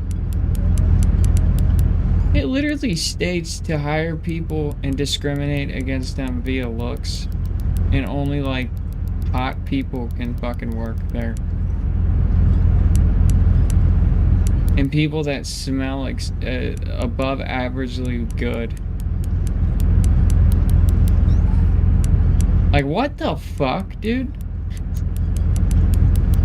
Meanwhile, make 50 times more an hour, go to Honda, and they'll take you if you're even in a wheelchair. And if you're any amount of racist there, or if you discriminate in any way, shape, or form, you're fired instantly. There's no discrimination there, period. There's so no discrimination there that the CEOs and the NCOs of the company are literally wearing the same uniform as you. There's no discrimination there that everybody has the option to have every position inside of the plant. So you can walk into literally headquarters and just submit an idea and they'll just pay you $50 million, $5 million, $3 million, and they'll make you in charge of it. A lot of people think that, like, Honda, you get a, like, we're sent blueprints or whatever at the manufacturing plants that we build them. No. Literally, the office right above you, you can go in there and be like, I want to build an electronic motorcycle. And they're like, I like that idea. Okay, cool. You're in charge of it. And then you're rich for the rest of your life. And you could have, that could be, it could be your second day working there. That company is so fucking sweet. I love it. I miss it. I really do. I have so much health problems. I can't go back, really. But I would. I would in a heartbeat.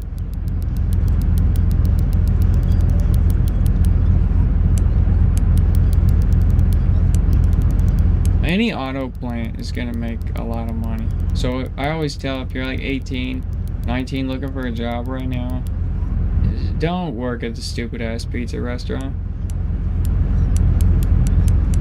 Go to a manufacturing plant for a car or a polymers factory. And then you can just be 18, 19 or whatever and just go onto a car lot and go buy a fucking new car. You know? And, you know. Then if you grind your way up through those plants, you can make more than a doctor.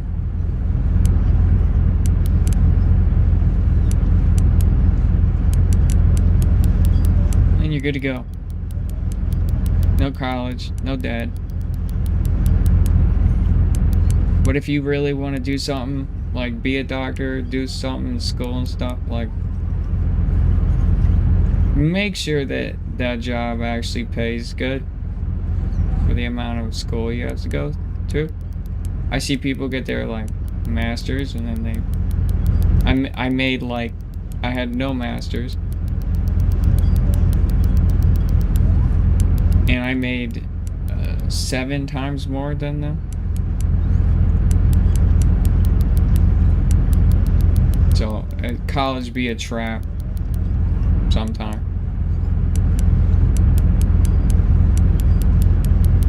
And get the cheapest college you can possibly get. All you need is a degree. It doesn't fucking need to be gold-plated. Okay. If you're just trying to get a small degree.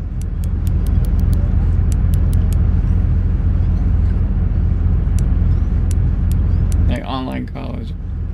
Very good.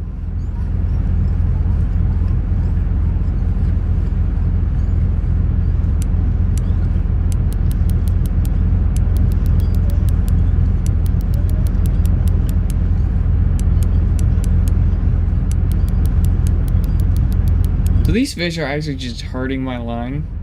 They're not even damaging it.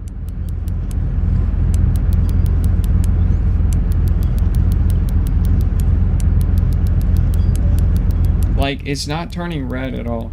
It's just these fish being on the line at all damage the line.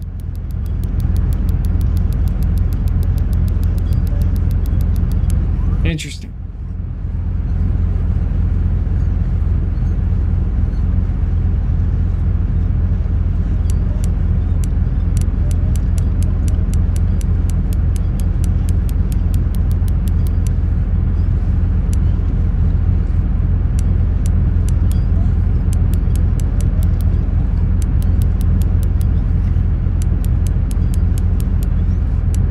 I have many jobs, John. I don't even know what the fuck I even consider myself.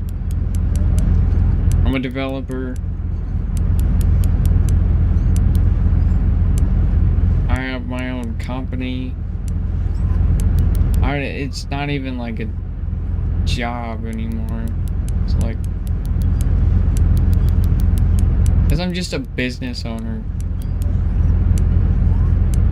I don't even know what to even describe it.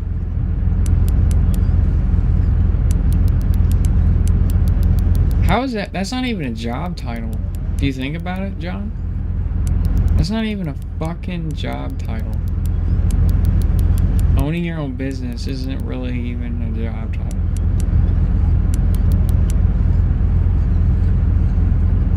My line is yellow? Come on.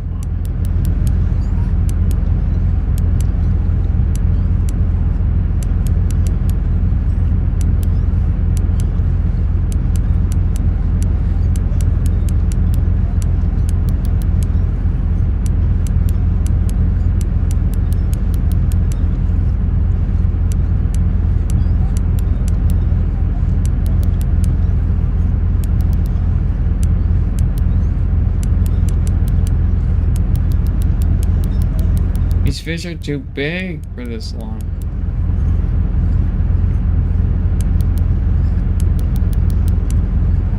I'm not even stressing the line. Wait, if the reel gets stressed, does it stress the line?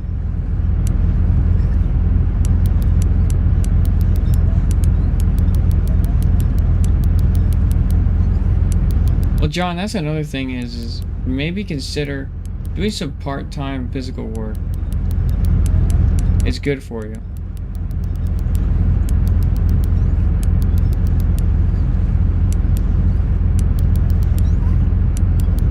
Like I try to go out and do a physical job as much as I can. And then, you know, sit here and stream and program. And speaking of which, I gotta update Scope 3.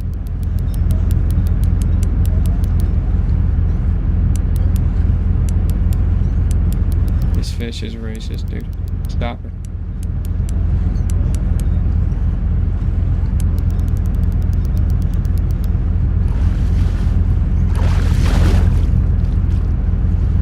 Yeah, John, you gotta stop it.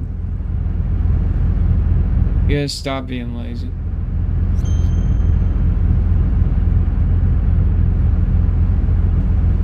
There's physical work ethic and then there's mental work ethic. You gotta balance those.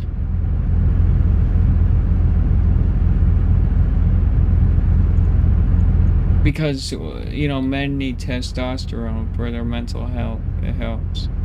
The best way to get testosterone is to get physical. You do it for your brain.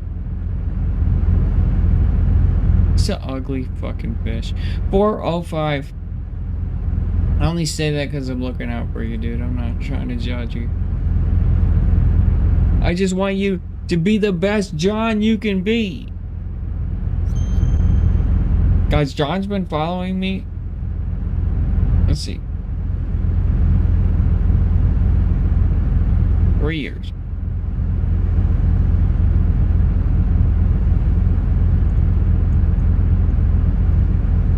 Amazing.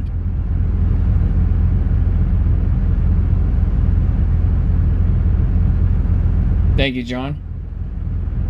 You've been with me for 3 years. How do you put up with me? How? This motherfucking line's at 65%. It made no change. Made no difference. 2, 3. It just eats.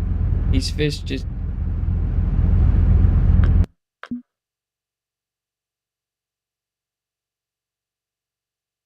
You know what it is?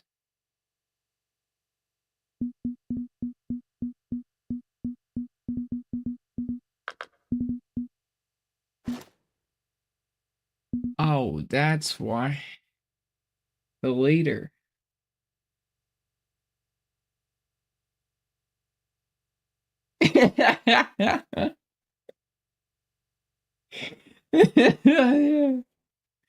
John, I still haven't given any of those out.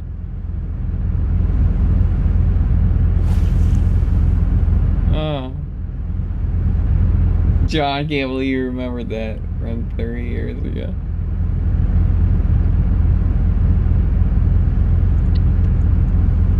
I'll tell the story. I was just doing a DCS giveaway. And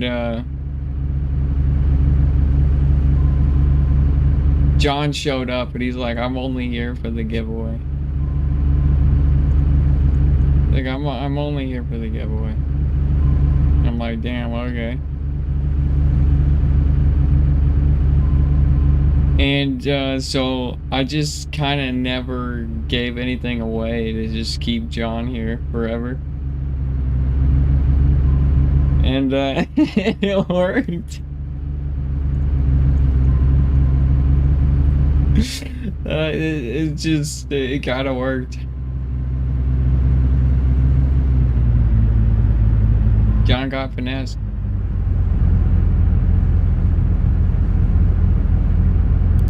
He'd always ask. When's the giveaway, and I would just be like, yeah, soon.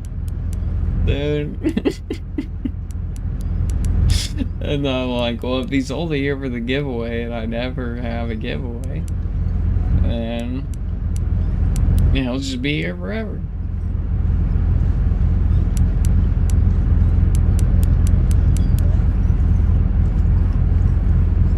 See, that's the thing, John. You would leave if you got the giveaway.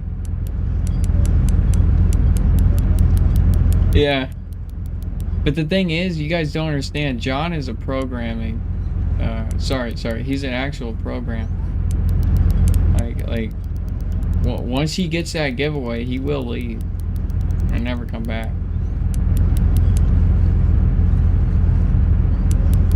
John is very programmatic. He's like a living program.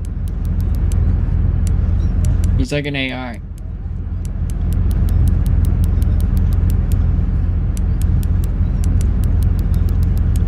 So if he ever gets a DCS giveaway here in this chat,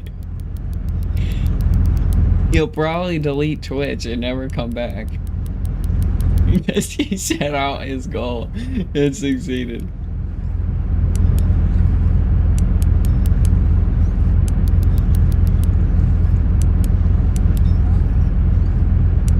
But we can't lose John. We can never give him a DCS giveaway. But I'm sure John doesn't want one anymore. John, do you even still play DCS? I don't think you do anymore. I got bored of it.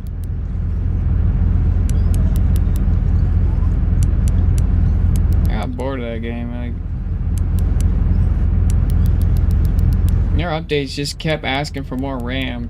And I was just like, dude, I'm not gonna put 250 gigabytes of RAM in my computer for you.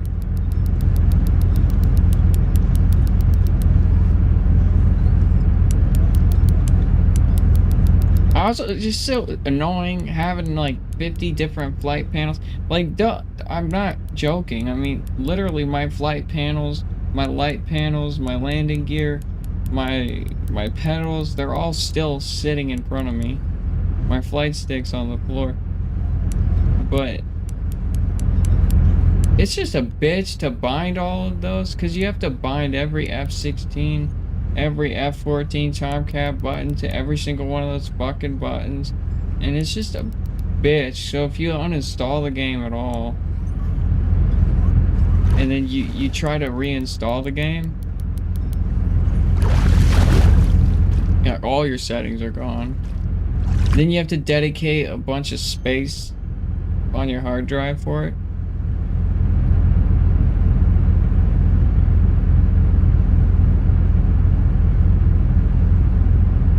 It's yeah. And then keep it there forever. And then servers are mostly dead. Or there's some kids with cheats on the, you know, in this one server or something, or just some stupid sweatards.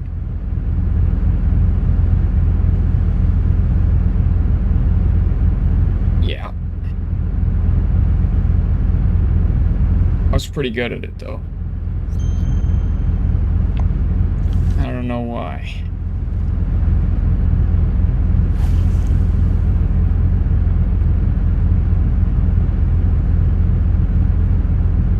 I wonder how Jester's doing. You remember, John? That I made that entire big deal about the Phoenix missiles. I wrote a paper on it. And the developers actually like did what I said. It was crazy.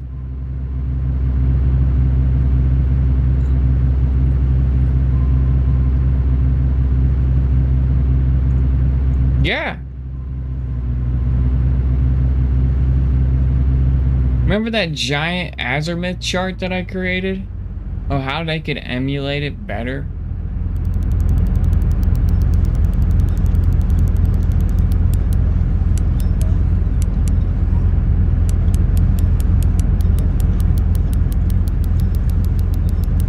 That was nuts.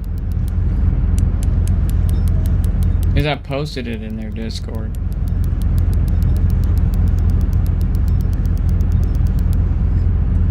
I had like mathematical breakdowns, parsings, how they could parse it.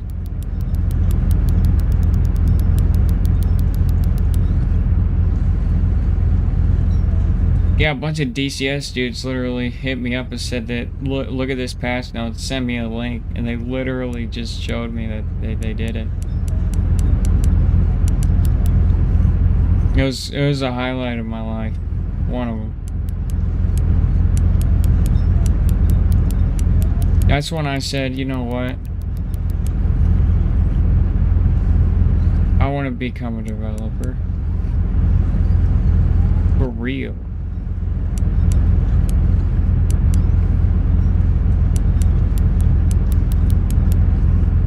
And then the whole rocket science journey started.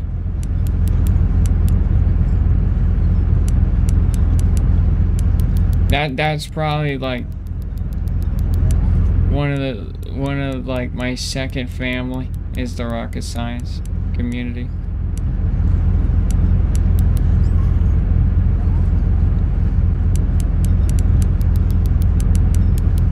You guys should join the rocket science family. You'll need a PC. And you'll need to learn some STEM science.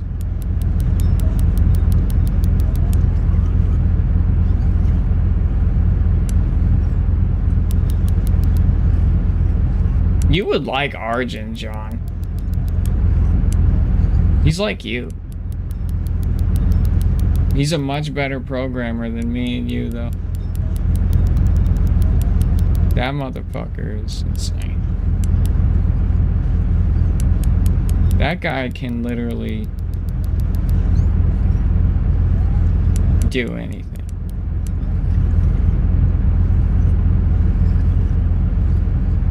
Hey, John, you're a really good programmer.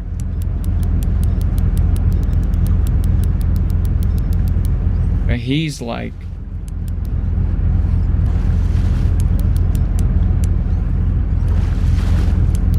Dude. Like, he made an entire engine for thermal aerodynamics being simulated.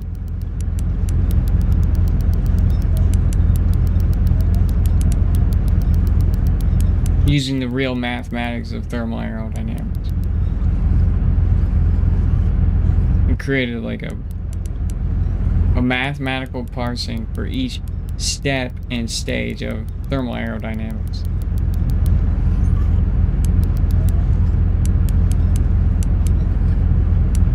What the fuck? That's insane. and optimize the system so it could render all of that intense map inside of the Unity engine with C#.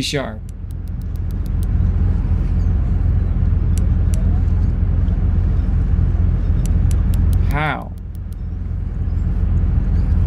Insane. No, Arjun did that. Not you. That's what I'm trying to tell you. Is he's crazy. Did I say John? John did this? I'm an idiot.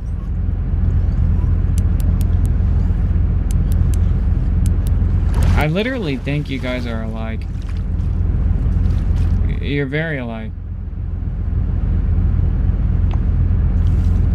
Arjun's like the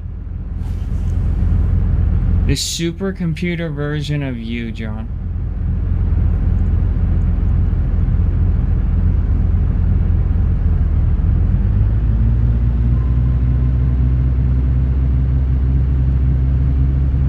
I always look at Arjun and John as like similar.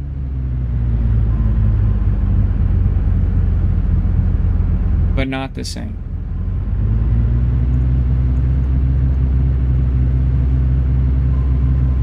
But John, you never showed me any of the work you've done. Is it classified business stuff?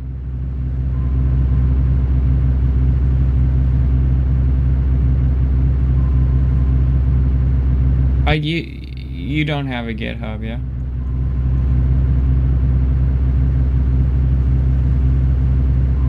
All these developers are asking for GitHubs and shit. I'm like, if you work for a Fortune 500 company or you work for a giant corporation, a S corporation, like you don't need a fucking GitHub.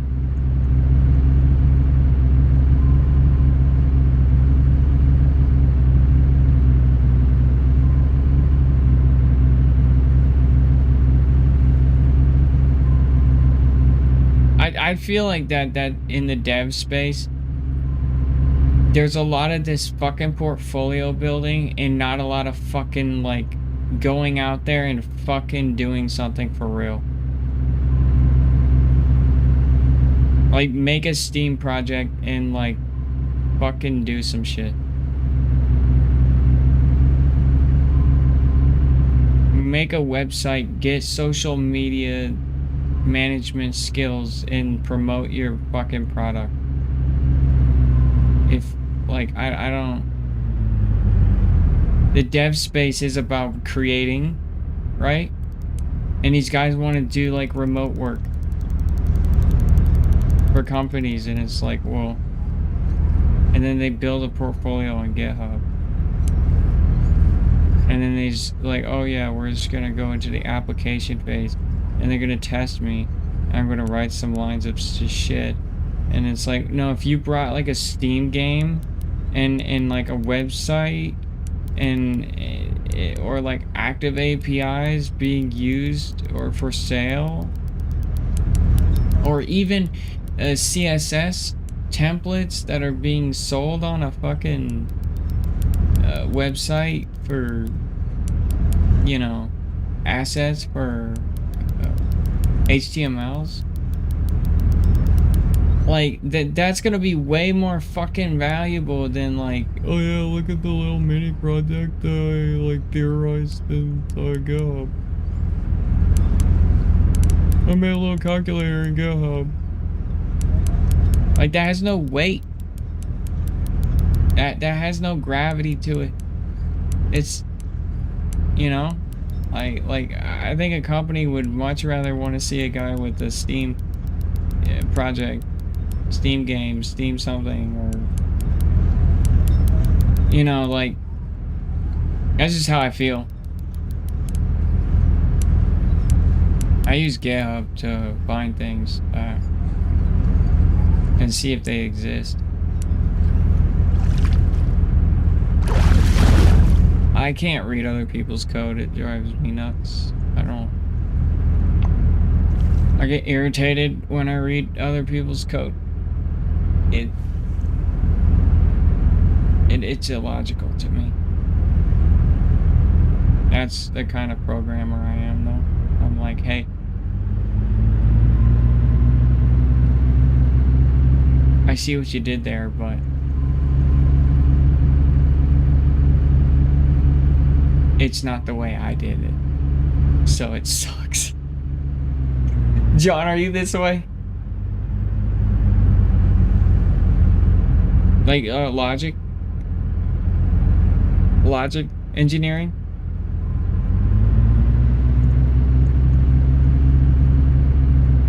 Other people logic make you angry?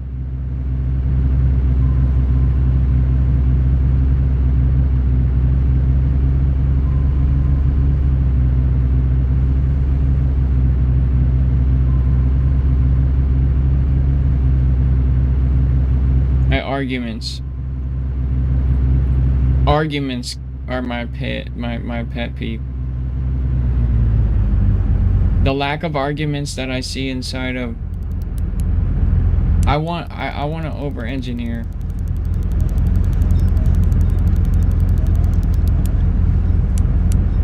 Always. Argument-wise. So the application has a future to being changed. That's always been my style.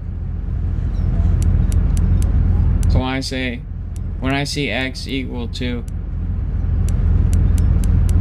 2, x times 5 should look like this. Variable is x. Parser engine. Take variable x, okay, and always divide it by 2. Why? Well, see, I can optimize each section of the engine.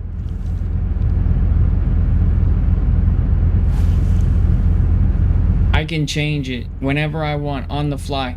So I don't need to scavenge all the way up to my fucking variable and change its equation and then worry about having to add another variable.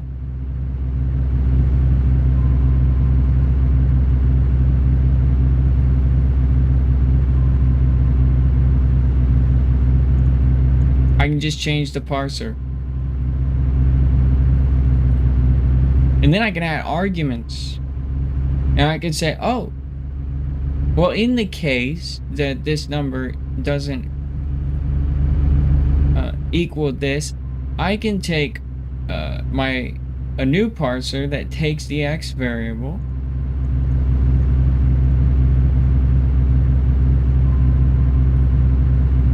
and then parse it differently.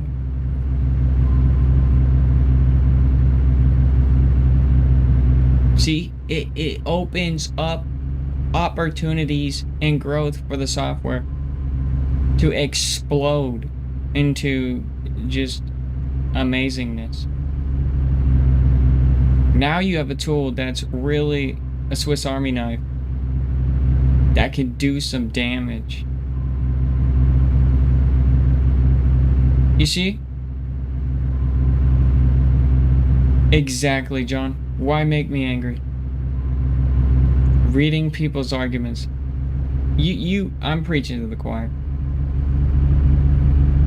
I'm preaching to the choir right now. But John, how do you like that engineering though? That engineering breakdown. You should appreciate it.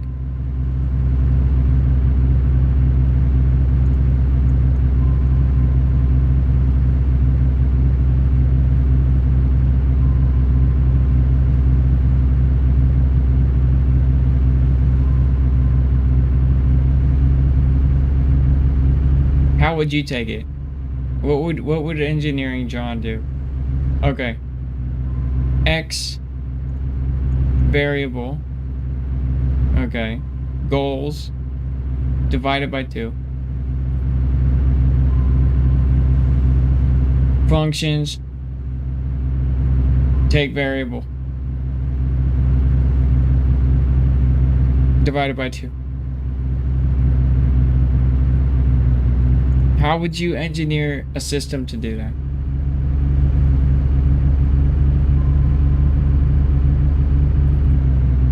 In the most sexy way possible. Updatability.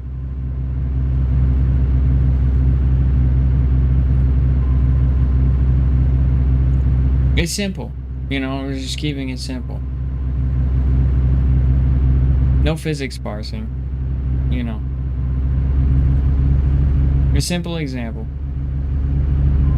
X equals a number times 2.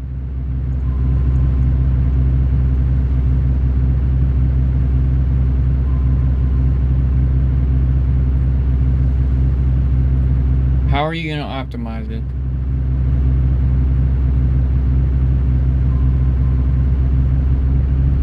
How are you going to make it adaptable for the future? For updates? Are you going to use an engine approach? Are you going to use a function approach?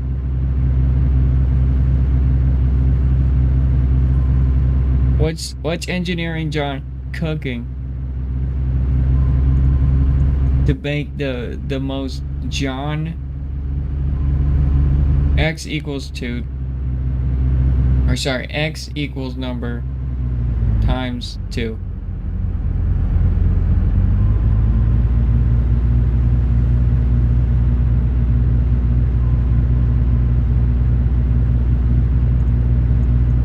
Over engineer it.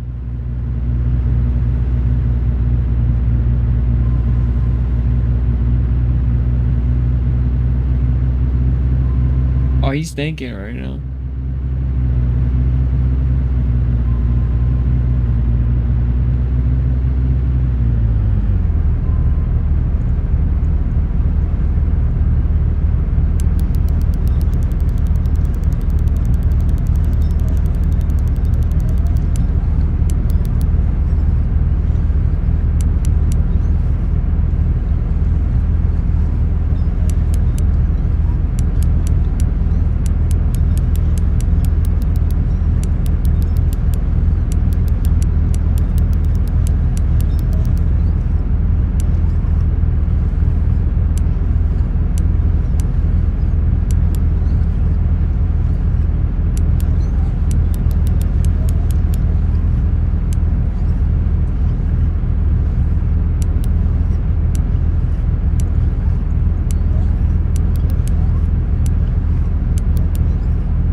Would you use SQLite, John?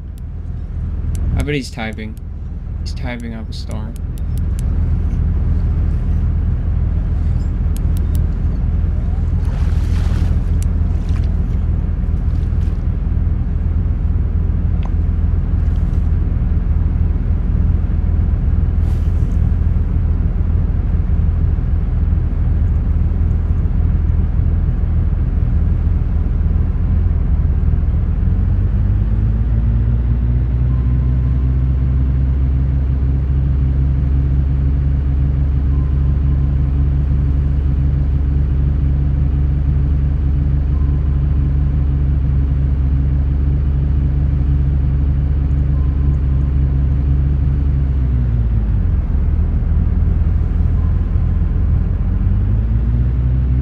By the way, John, I learned C#.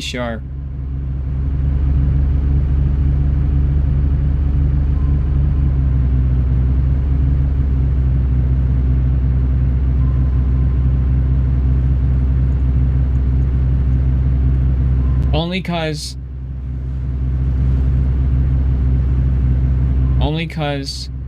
kind of because You know, you're kind of the reason.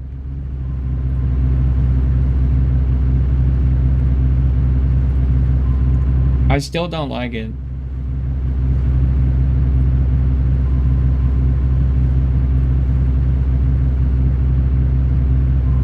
But I did like truly sit down and learn it. For the last 2 years, I've been studying it.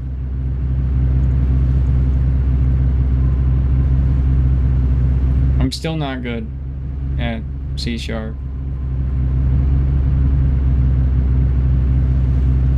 But I did learn it. I gotta say, after using it,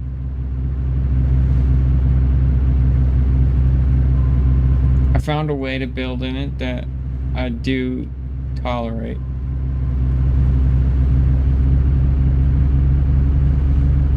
But I hate the structure of that language. I hate how I write functions.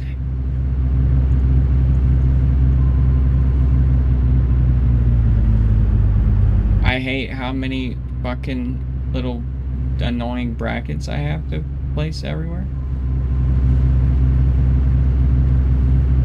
I hated syntax.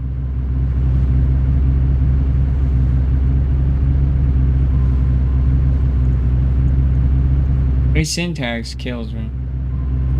It's not as bad as XAML. XAML's syntax is eerie.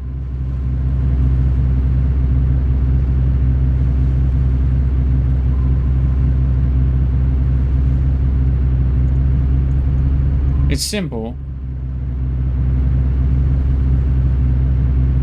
Or XAML. XAML. It's very easy to learn. XAML. A chicken could do it.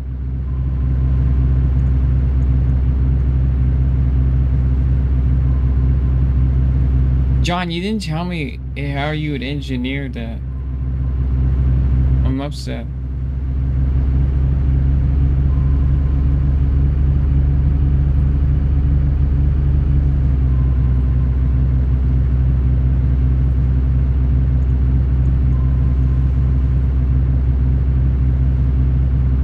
John, how would you create a program that is update ready, socketable? Its function is this: X variable times 2.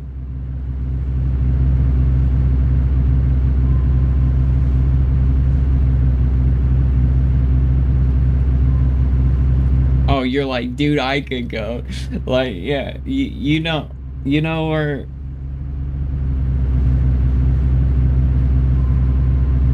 What's your strat?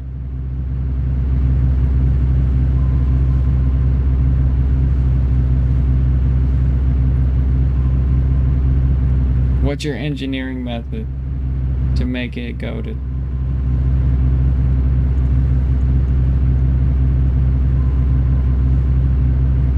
Yeah. That's correct.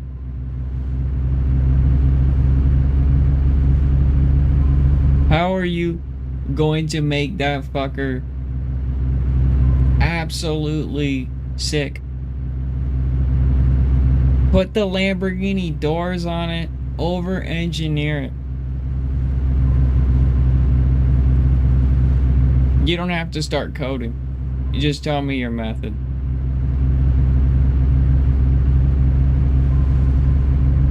Explain your.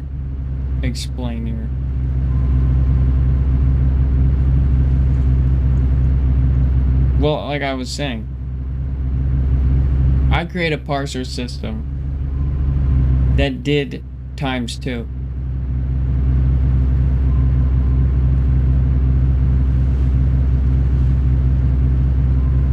I created a parser system that did ×2. So whenever I wanted the X variable to have potential arguments beyond that point, it was still updatable.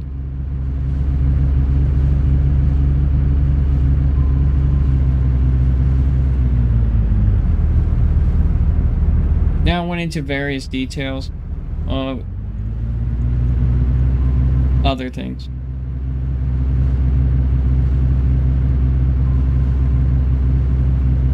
Well, yeah. What was that sound?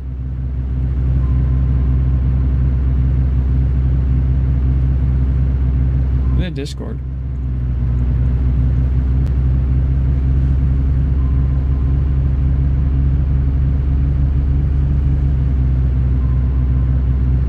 Updatable.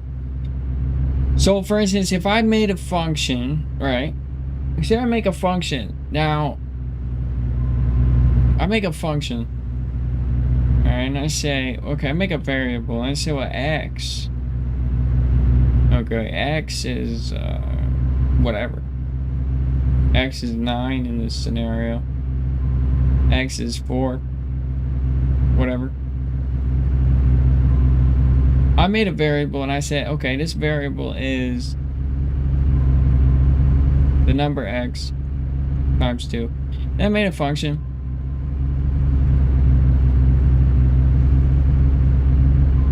And function was execute this variable and print it. Okay. Very layman. We're just using layman. To make it updatable is I would cut that into 3 parts. I would say, okay, well, no. I would create a parsing system that does the division of 2. I would make that into a class.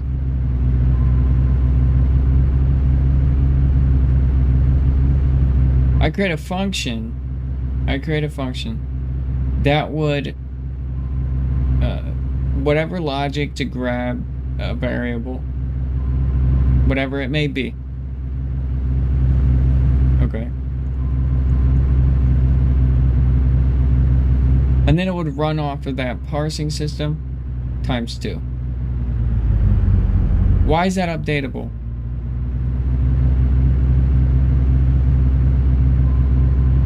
Well, that means I'm able now to not have to reconstruct my my program. I can add to it. So then I could add another parsing system to take the X variable, right? And say, okay, well, when it decides to reach a specific number, say the output is higher than 5, then I want you to parse it by 4. So I say, okay, parse it, multiply it by 4 instead of by 2. That's what I mean by updatable.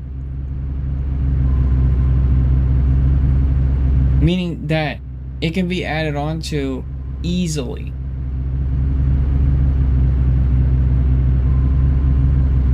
And if it's added on too easily, it gets more, you know, it gets better. So how would you do it? Would you use an SQLite engine? What would be your approach to make it truly updatable?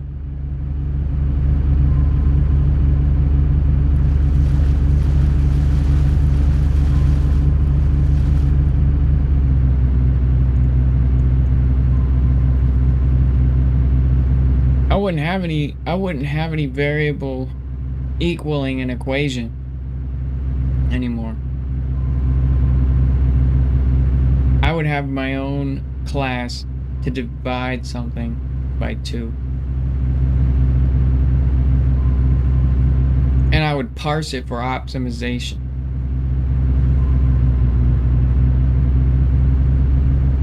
I create a Lex parser for the math itself, and I would use bytecode in an SQL environment, in a mini database, so it would be lightning quick, even faster than native Python. That's a joke, by the way. John should get that.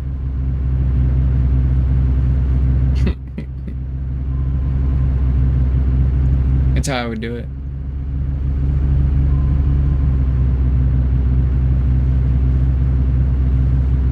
So, I mean, X could be however you want to gather X, right? So say customer, let's just say for simplicity, customer wants API, HTML, you know, variable to come in.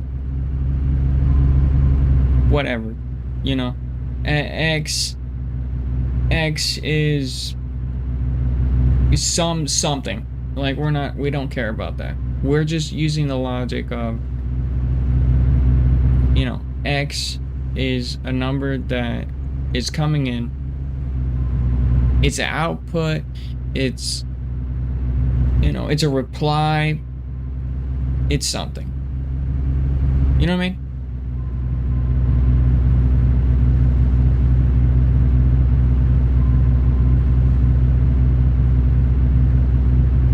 But you can use SQLite. Make entire engines with them.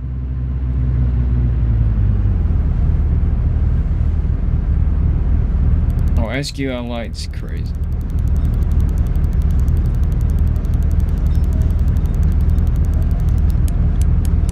You can make a database system, and you could basically manipulate it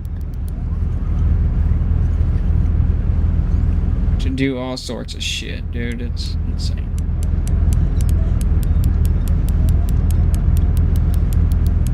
You can make a fucking AI. You can make a neural network in SQLite.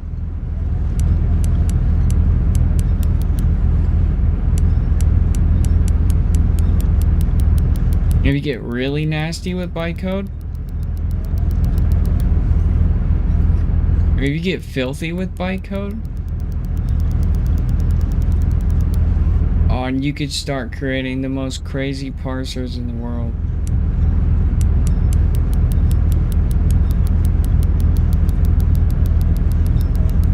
I learned that from Fox. He really showed me the power of SQLite. He's doing things that I didn't even know were possible with databases.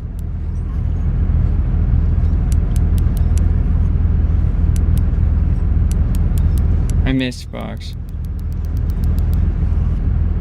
Yeah, there's some mental things going on right now. I hope he gets better.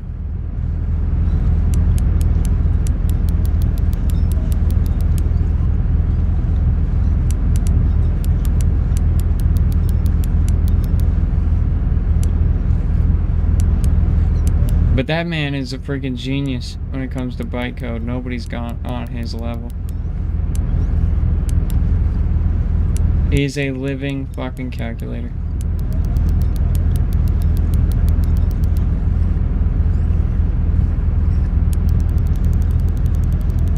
He was able to just simply map out a neural network mathematically in his own head. Holy shit. Like that is psychotic skills. But when it came to like front-end logic, he was not very good.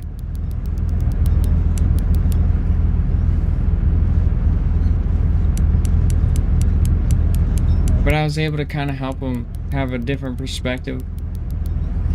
But all he did was just literally all bytecode stuff. It's like all he did. He'd spend hours, months of hours, just bytecode. And nothing else. Like, he was so capable.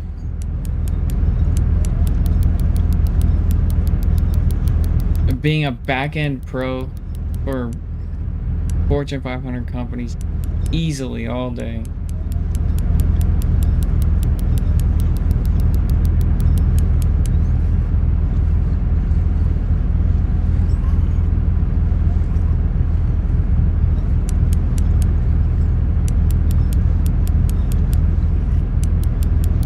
I still have a hard time even comprehending all of the capabilities. He tried to explain them to me. And I was too fucking dumb. Because it was so mathematically sound to him. And it wasn't,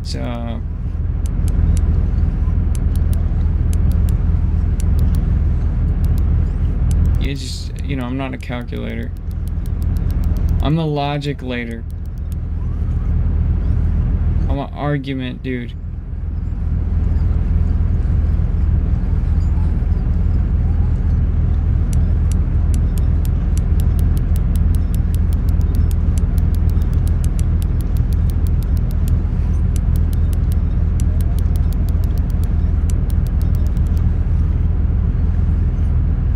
Oh my gosh, this fish is pulling me out of bounds.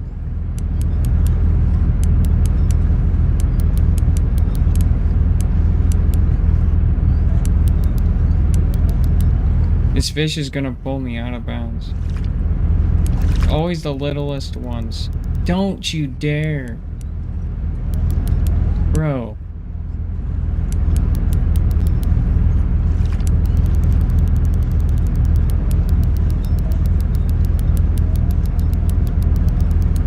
It's always the little marlins that just yank you out. This is racist, dude. He's not even 200 pounds. It doesn't help that this boat is moving.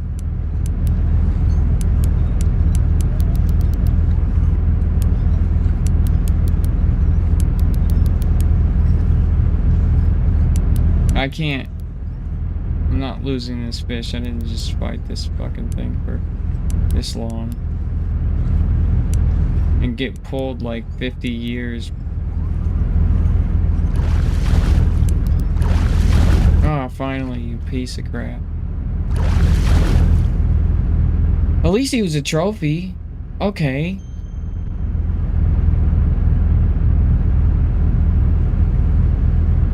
Alright. Oh, my engine was on, dude. What the balls? No, it's not.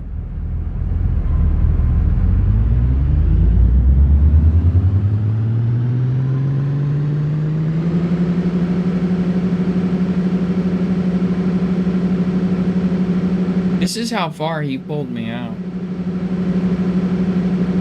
Holy shit.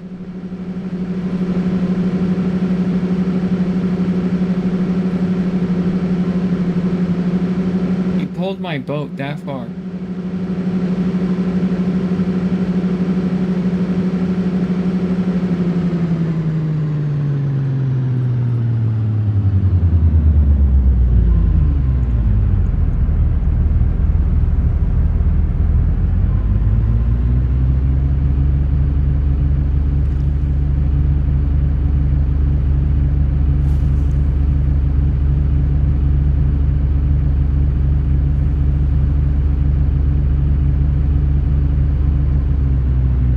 I just want. I had pizza last night, but I don't know why. But I want pizza again. I could eat pizza every night of the week.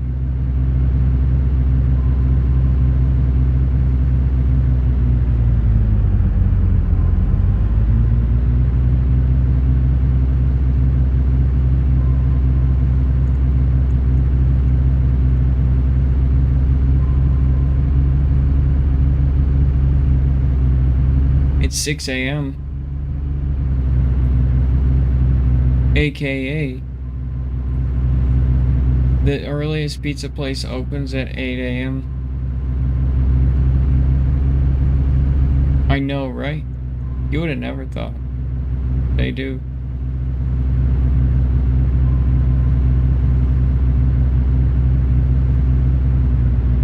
This is how long it takes to level up in this game.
We're approaching 78.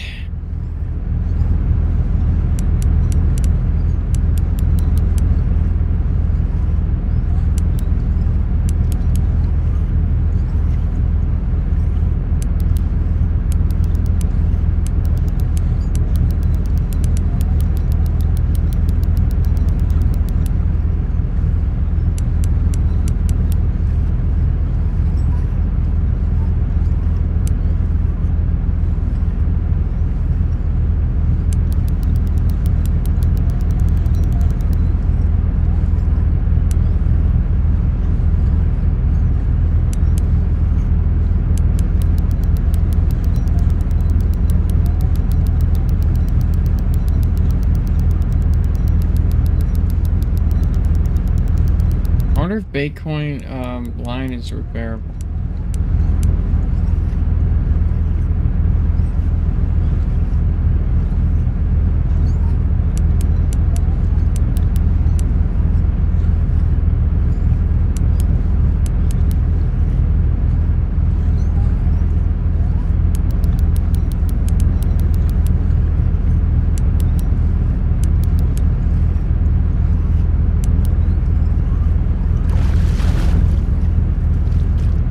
Oh, thank God.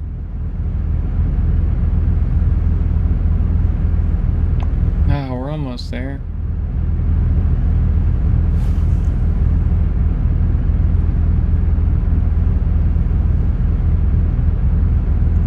We're almost there.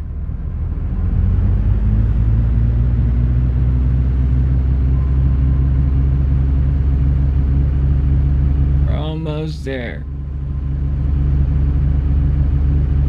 You know what? A unique should be the last thing I get.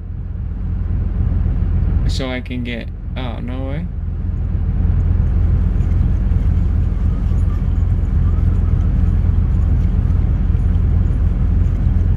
A unique should be the last fish that I get.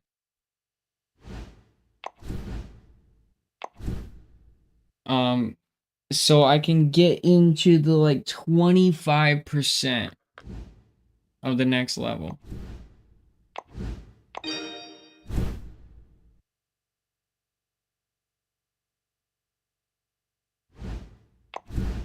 And at least I'll be there. All right, this it might be ready to taste test the root beer. I think it's that time. Yeah. Oh, I got a friend online. It's New Eras. And then Crons. Alright. Alright, I'm gonna try. I'm gonna go put a new coil in here. Or no, I'm not. No, I'm not. I just put a new coil in there. That would be wasteful. Alright. I'm gonna grab the new juice. Be right back. Yeah, it was on sale, so I'm concerned.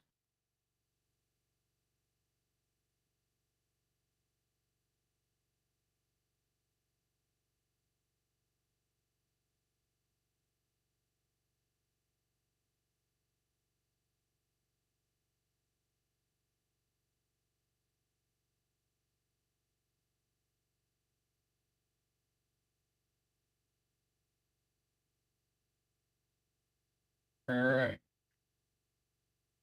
So, I'm back. I got it. So, let's see the warning labels. Let's see if this is terrible. Made from domestic and foreign ingredients. What does that even mean? Okay.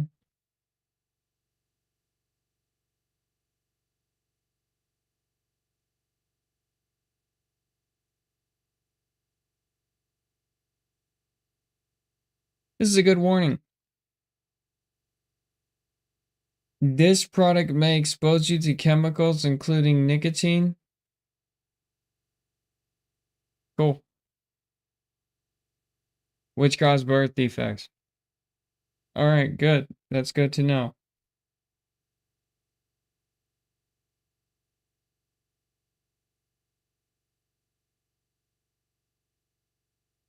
It's got platinum glycol, vegetable glycerin, and natural and artificial flavoring. So this shit is poison. Okay. And this shit isn't.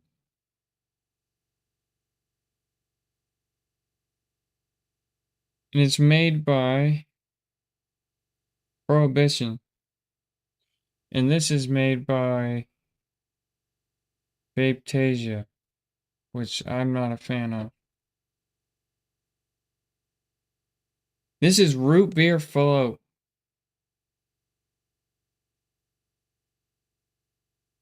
Huh. This is root beer float. Okay, so root beer float. So it's gonna have vanilla in it.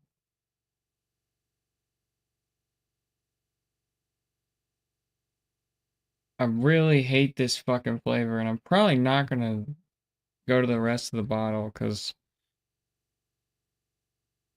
I don't trust it. Oh, it smells great.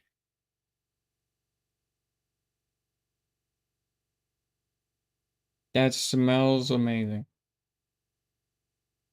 It's got the vanilla that I want. Alright. Gonna take a couple hits or so before the root beer float gets in there.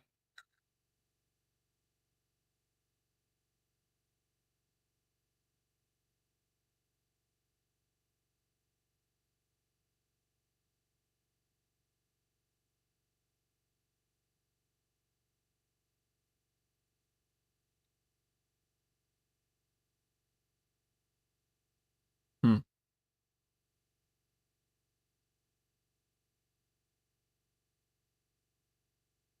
It's still this strawberry flavor.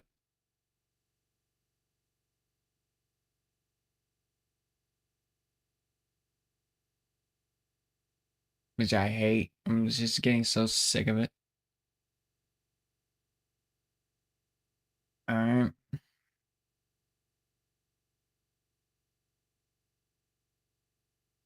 It's leaving the coil. Slowly.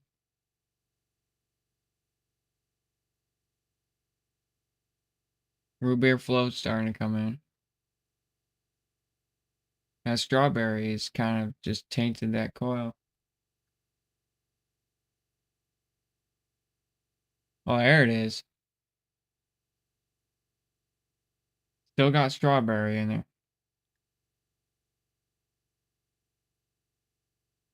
Strawberry's leaving the building. I'm nicotined out of my fucking mind now. Holy fucking shit.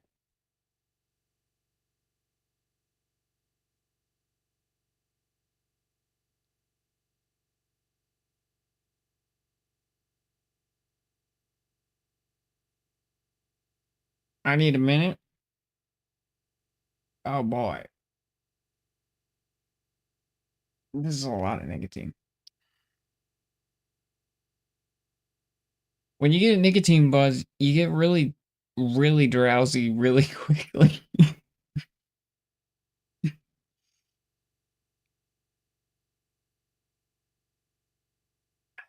I want that strawberry out of here, though.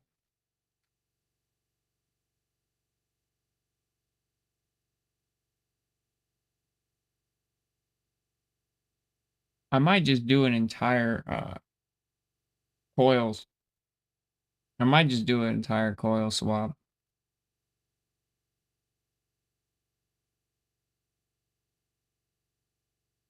That's banger. I didn't expect that to be that good. It's a root beer float. And the vanilla. The strawberry's irritating though. Get out.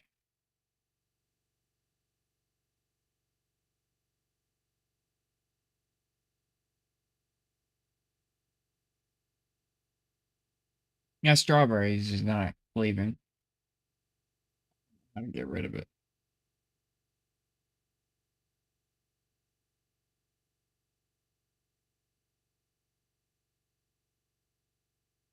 Holy nicotine.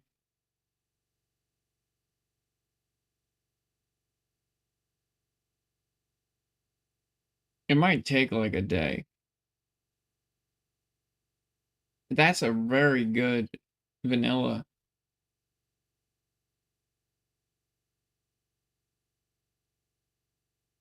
The root beer is in the background. The vanilla stands out. Why would they be selling? Why would they not sell this more? This is great.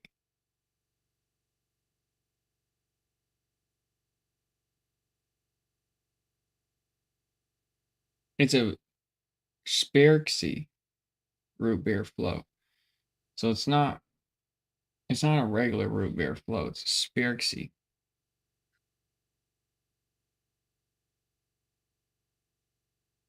I like that. Finally, something from the shop that I like.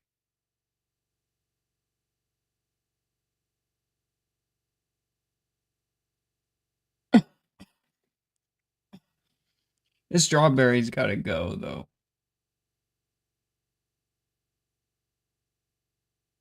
Might rinse this out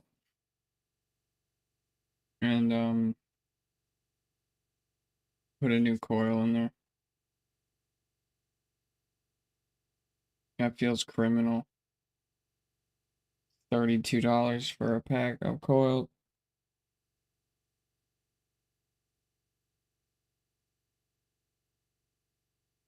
I'll just live with it. I'll live with it till that coil's dead. And I might just throw this away. Is this poison? Because I've literally been vaping that for like 5 days and I feel like I'm getting cancer.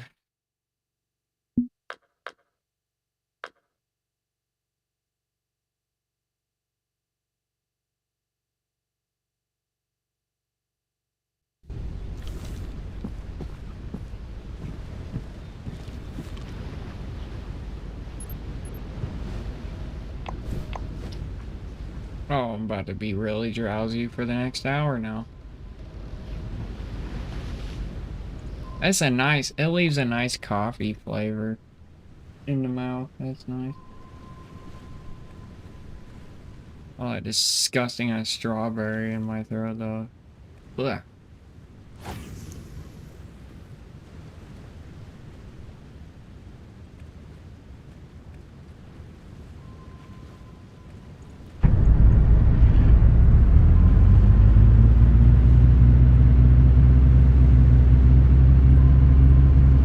Yeah, that strawberry just makes me sick to my stomach.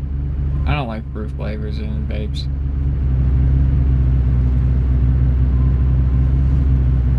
They're not fun.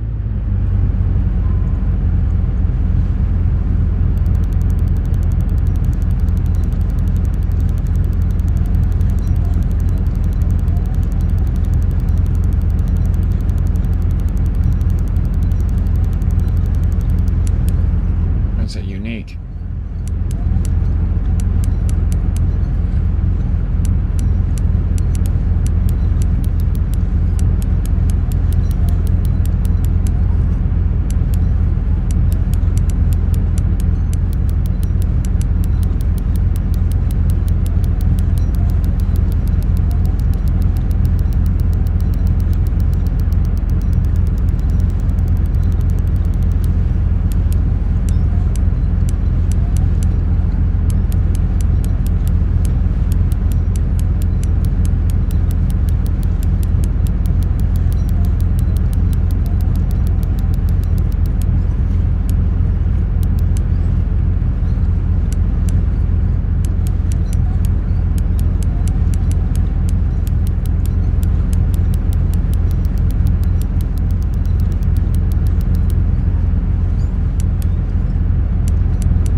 That's a good fish, dude.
Almost there.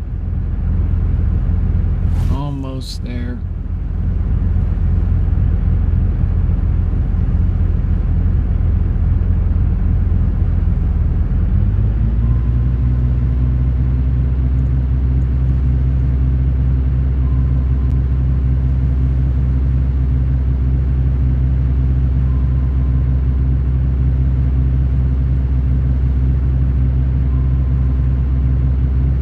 I'm fading fast. Hey, nicotine. Knock you out.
go to bed.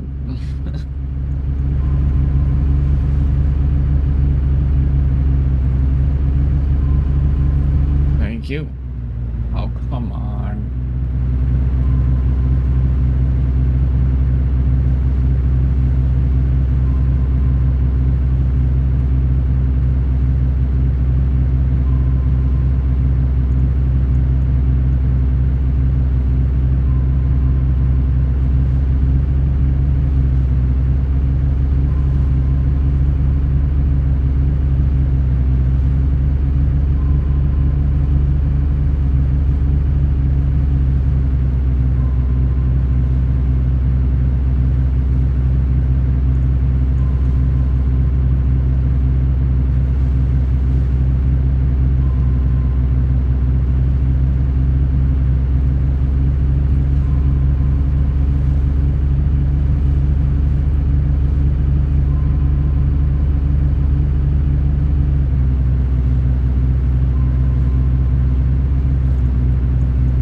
There we go. Oh, man.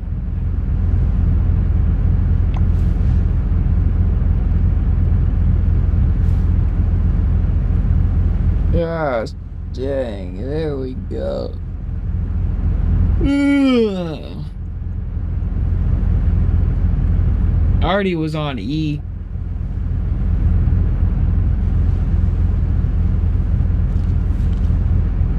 I was already on E. And the nicotine, it just knocked me out.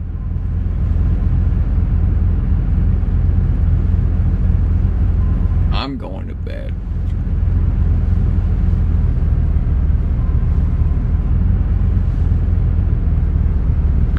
So we're at level 78 now. 9, 10.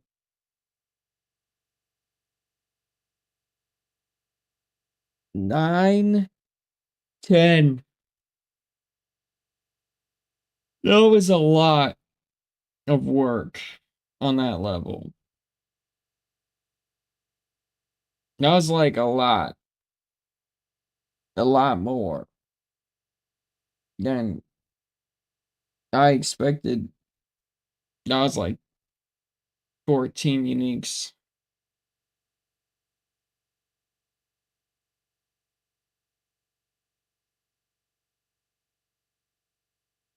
No,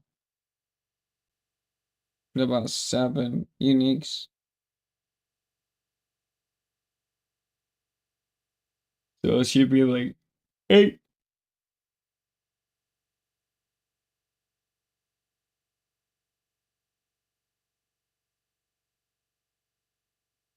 Or no, it'll be 7 uniques again.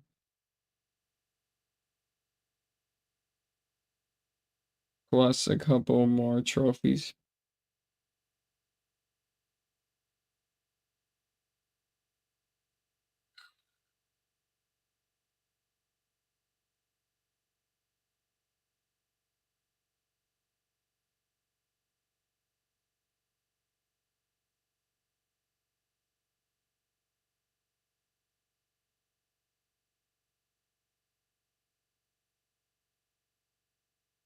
Yeah.